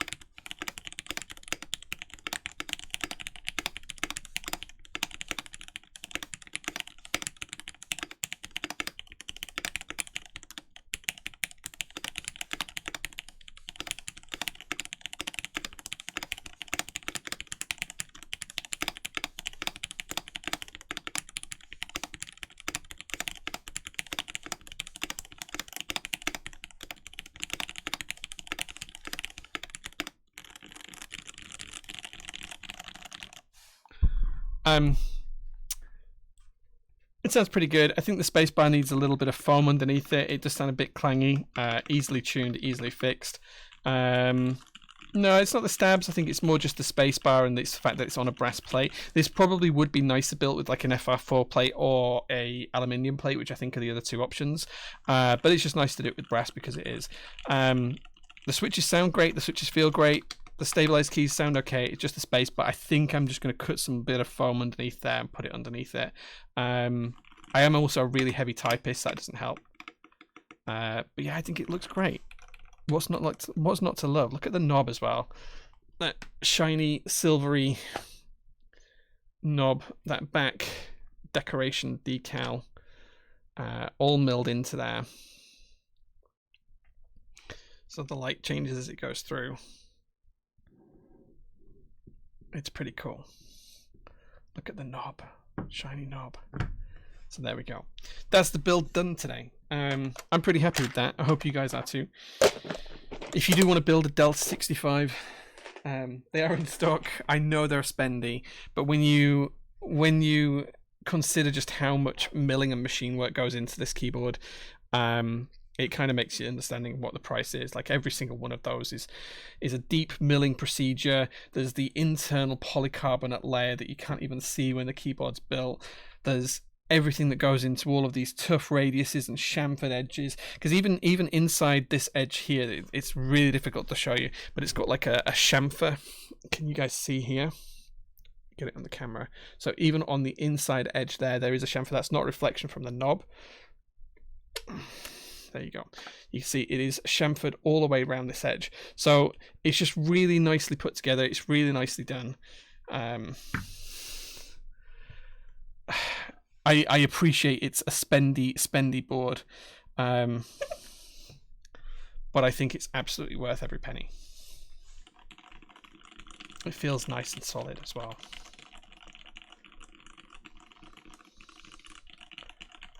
The bezels are a lot bigger than I imagined. Yeah, it's nice and chunky. Nothing wrong with big bezels. So yeah, pay for quality and manufacturing. There is just a lot of manufacturing time in this. Like there is a lot of machining time. There is a lot of materials in it. There's a lot of parts that just puts the cost up. It's just economics. That's the way it is. I get it's expensive. I appreciate it's really expensive for what it is ultimately. We can't do it any cheaper. We really can't.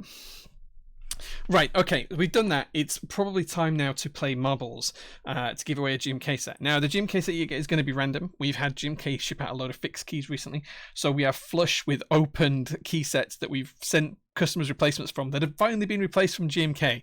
So whoever wins this is just going to get a random key set sent to them. It will all be brand new and untyped on. It will be opened and it will have had keys taken out and replaced, but it will be a brand new GMK set effectively. It's just one that we've used for quality control purposes in effect. So we're gonna give it away. We're gonna play marbles. Marbles is a racing game that you have to do absolutely nothing to enter apart from type one sentence, one word even.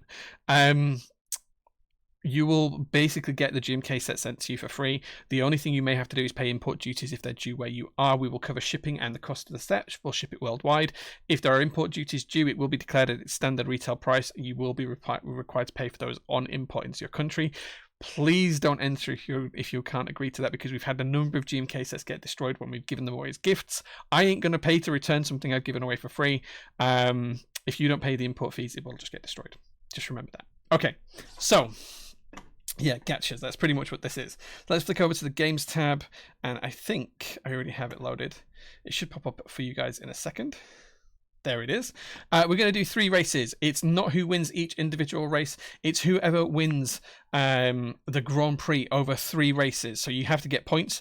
Every race, depending on where you finish, you're going to get some points or not. If you finish too far down the field, the more points you have, the more chance you have of winning.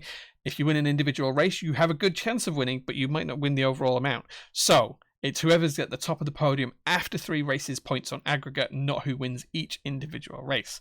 We're going to use some community maps today. We're going to use 3 of them. We're going to use them at random. We're going to use this one, which is called Lucky Dangerous Jump. That's going to be our first race. Our second race is going to be Beautiful Adventurous Chaos.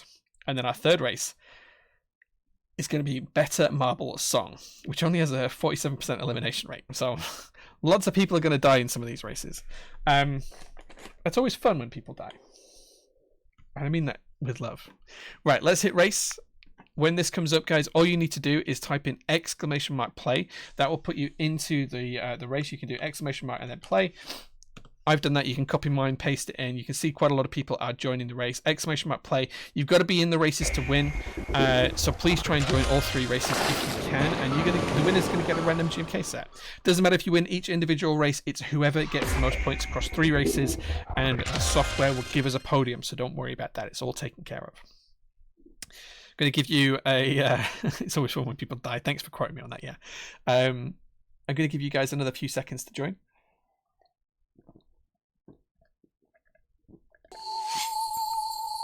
Right, I'm going to hit start now. You've got 20 seconds left to go, guys, to get in. If you're not in, now's a chance to go in. We've done this map before. We've definitely done this map before, so... Let's see how we get on. 5 seconds to go. 4, 3, 2, 1. And off we go. Let's see who's going to make it down to the bottom first. So everyone's racing down. We can see that Kevy Babes has an early lead, but that's all going to change. Ackright dropped down quite quickly. I'm there in the lead now, and people have overtaken me. Endpoint 1 is the first past the obstacle. Coming out, Kevy Babes is still there. Statsby is on the left-hand side. I'm there too as well in the top 10. This is quite good from me. Endpoint 1's coming around, still in the lead, just ahead of Statsby. Statsby's not too far behind, but on the opposite side of the track. Plenty more obstacles to go. We're going to come into the minefields next. Statsby's first in, I think, just about. Endpoint 1 is first out, though. Kevy Babes, Blind Disobedience, and Statsby just on the way out. I'm there too. Lots of people dying. Mango Rocky, Moons of Empire, Johnny's Green, all dying. Hold Fast Hope is dead as well. Conan's there too.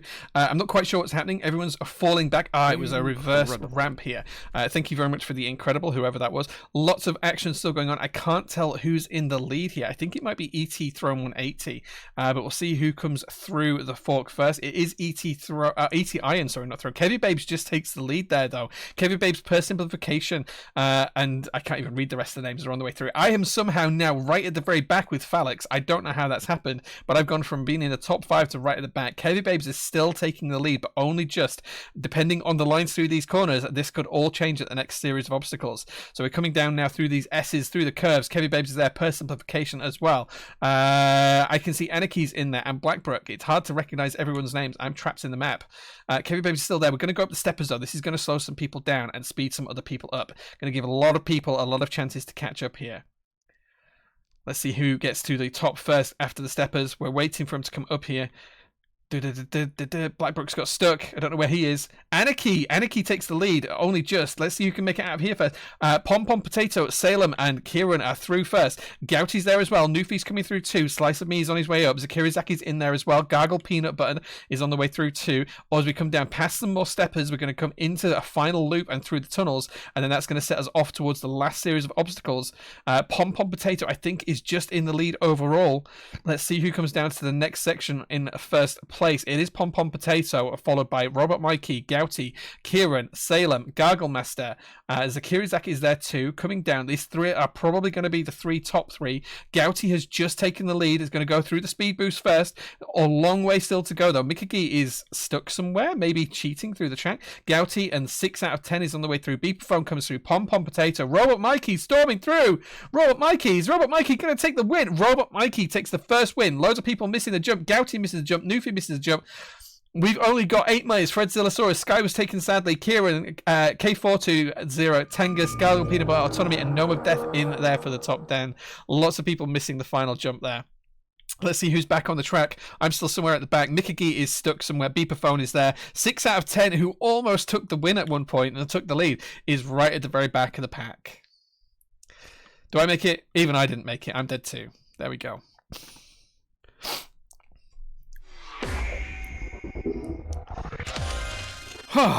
There we go. So that was race 1. Well done, Robot Mikey. You win no prizes, but those put you in first place. We're going to go on to the next race, and remember, it's whoever gets the most points across all 3 races that's going to win the GMK set. Okay, !play will put you into the second race. There you go. You can copy what I've put in, and that will put you into the second race. As soon as there's 110 people there, I'm going to hit the start button. So make sure you're in it to win it.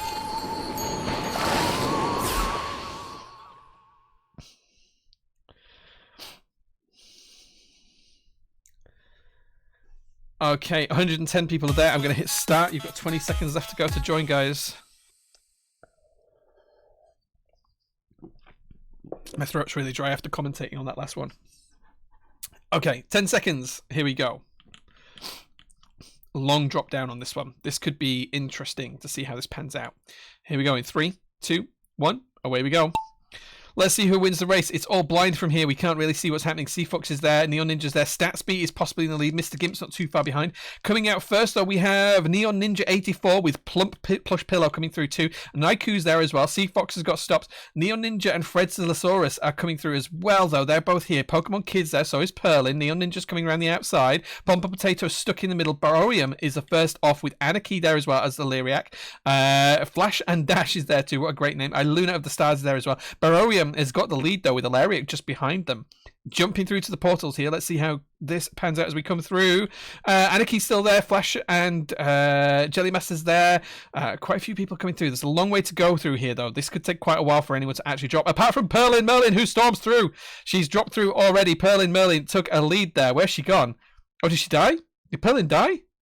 Perlin Merlin just stormed through the bottom of the thing and then disappeared off the map. So apologies, Perlin. Looks like you're dead. I really do apologize. Anarchy is up there with 8 Myers and Adam as well. Adam's there too. Solid Logic has died. This is going to be a bit of a race for the blocks to disappear.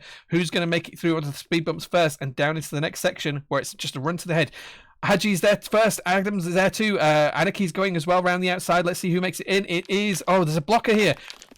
Mango Rocky takes the win. Flash and Dash is there. So AlVC, 8 Myers, Phillips, Anarchy. I'm there in. I was there in 7th. I'm now not even in the top 10. Adam's there. Jan the Frabjus, the Cutie Pie, and Pom Pom Potato. So congratulations, guys. That was a good race. I enjoyed that one. Lots of people still stuck up here. I don't know what happened to Perlin though. She stormed through the middle, ran straight down the center of this, and then promptly died. So I apologize. Let's see if anyone can get caught by the flames here that runs out at the end of the map. There's Jelly Master coming through. Future Primitive as well. Lots of people falling into the pot at the end. Trojam's there. Katumbus is just about going to make it, I think. Lots of people are going to die now. Yeah. Are these guys going to make it through before the end? They should do. Yeah, they're going to make it. They're going to make it. There we go. Cool. Mango Rocky got a world record for that one as well, so congratulations, Mango Rocky. Okay, next map, we're going on to the 3rd and final race. This is a Better Marble Song. Again, exclamation mark play will put you into the race. You can copy what I've done there.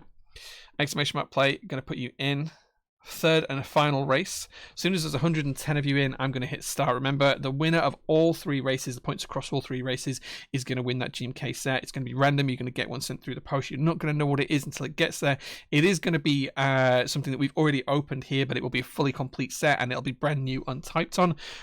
So yeah, don't forget you might just need to pay import duties, but we'll pay the rest.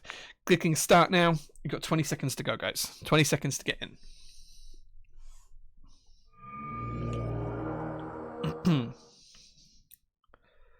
10 seconds left to go. If you want to be in it, exclamation mark play puts you in the race.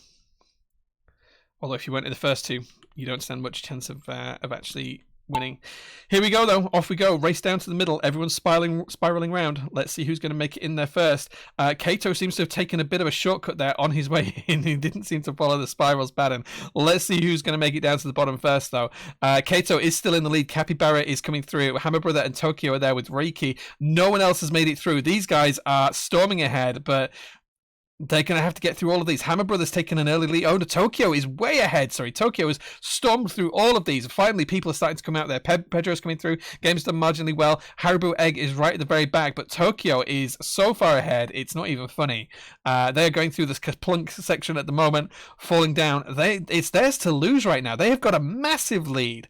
Nitrom and Hammer Brother and Kato and Pedro are just the next ones behind, but there is a big lead here for Tokyo. Snicket has died. Snicket is on his way. Pedro has died as well. Endpoint 1 has caught up though. Endpoint 1, loads of people are now catching up, so it's only time before someone overtakes. RL Keeps is going to take the lead here. He's first out of the obstacle, first out of the ball. Let's see how that pans out for everyone else. One Fish is coming down, and Endpoint 1. Tokyo is there as well. He's still in the top 4. He's still got a chance of this. Neon Ninja's coming through. Sky was taken, sadly, is there as well. Katumbus and Stompy Bub. Saber Class are there. Drail is there too.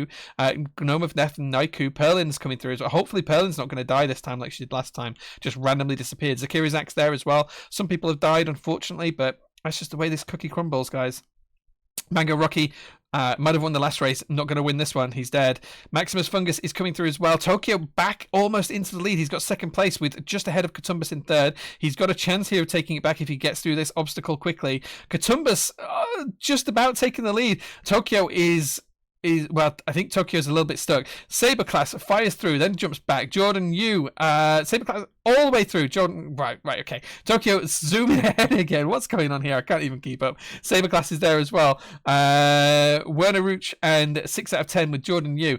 People keep getting stuck on it. Look at Nitrum spinning round and round and round. Tokyo, I think, still has the lead. Yep, Tokyo still got the lead. He's jumped into another massive lead here. Saber Class is coming through, but it's not going to be fast enough. Sakira Kazaki is there as well. Let's see if this obstacle hampers everyone coming into the final bit, because I think the pot is right underneath. So let's see how this comes now. Tokyo is into the final obstacle, and he's dead. Tokyo is dead. Tokyo is down. Alkino Flop is now our leader. Saberclass is there too. Saberclass is not dead. He's stayed in the race, and they're going to jump down, and Saberclass is our winner. They are first to finish. 6 out of 10 is going to be second. We've then got Katumbas. We've got Zebath, Jackno, Formaldehyde, Devil's Tell, Hajimaj, Anarchy in the top 10, and Maximus Fungus as well. There's Jellymaster, Simba, and a few other people coming down. Wow, what a race that was. Those spinny things are dangerous. Those spinny things are always dangerous. They're very dangerous. But there we go. That is our third race over and done with.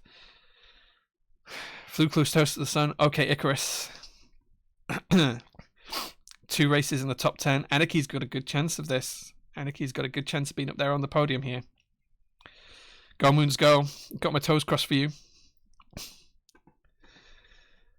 Okay. Flames are almost catching up to people. Let's see how the final table looks. I think Anarchy scored in every race, yes, but only decent points in the second and third races. So let's go to our finish the Grand Prix, and we're going to see who rocks up onto our podium. So in third place, for absolutely no prize whatsoever, we have 6 out of 10. Congratulations, 6 out of 10. You get third place for no prize, but you get bragging rights across 3 races. In second place, we have 8 Myers 8. Congratulations. You take second place for no prize whatsoever. But for our grand prize winner today of a random GMK set shipped anywhere in the world, the winner is Saberclass. Saberclass, congratulations. You are our winner today. Please message one of our moderators. Probably Blackbrook is the best option, with your full name, details of address for the shipping, and we'll get that shipped out to you this week. Congratulations. Let's take a look at the points. Anarchy did come in quite highly in 11th there. Saberclass, 8 Myers 8, 6 out of 10. Robert Mikey in 4th, almost there. Mango Rocky in 5th. Katumbas in 6th. Flash and Dance, Zebath, Fred Zillosaurus, and Alvisi round out our top 10. The last person to score points, just because it's fun to have a look at that, is Esdivina Papaya in 18th place with Cream Pudding as well in 52nd and 53rd. In 69th place, because that's always a funny number, I know you like it, is Omnibon. Omnibon in 69th, congratulations. And very, very last at the bottom of the list, let's see who that is. All the way through, Giga Cheese, congratulations. You do take the booby prize of nothing at all, but last place, 138th position. There we go.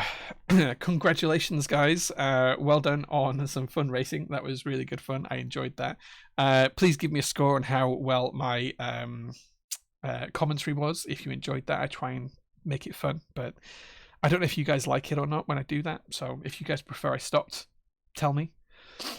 And we'll stop. Top 10 anime deaths, number 1.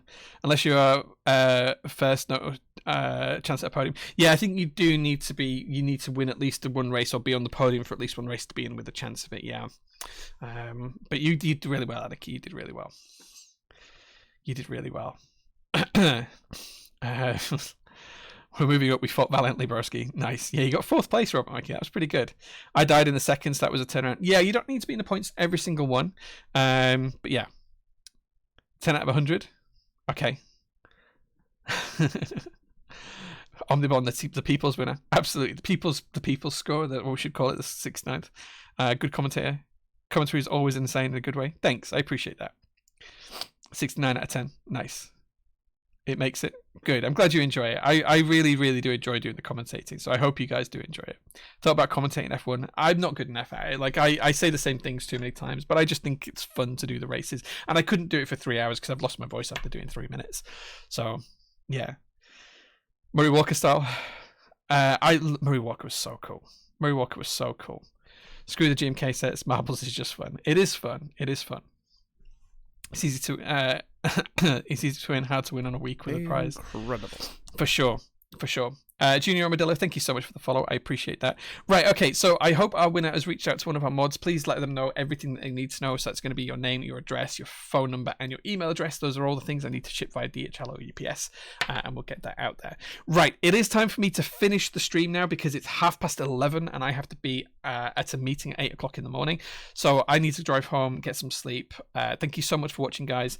I'm really, really happy with how this Delta65 came out. I think it's going to live on the stream desk for a week, and we'll see how it goes. Watch out on prototypist.net for any newbie things coming up this week. We're going to have Olivia and Bingsu in stock, as well as some other bits and pieces as well. Also, some stuff coming at the end of the week that I'm not allowed to talk about, so I didn't talk about it.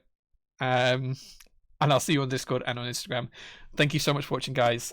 Take care. Thank you very much. I love you all. Bye-bye.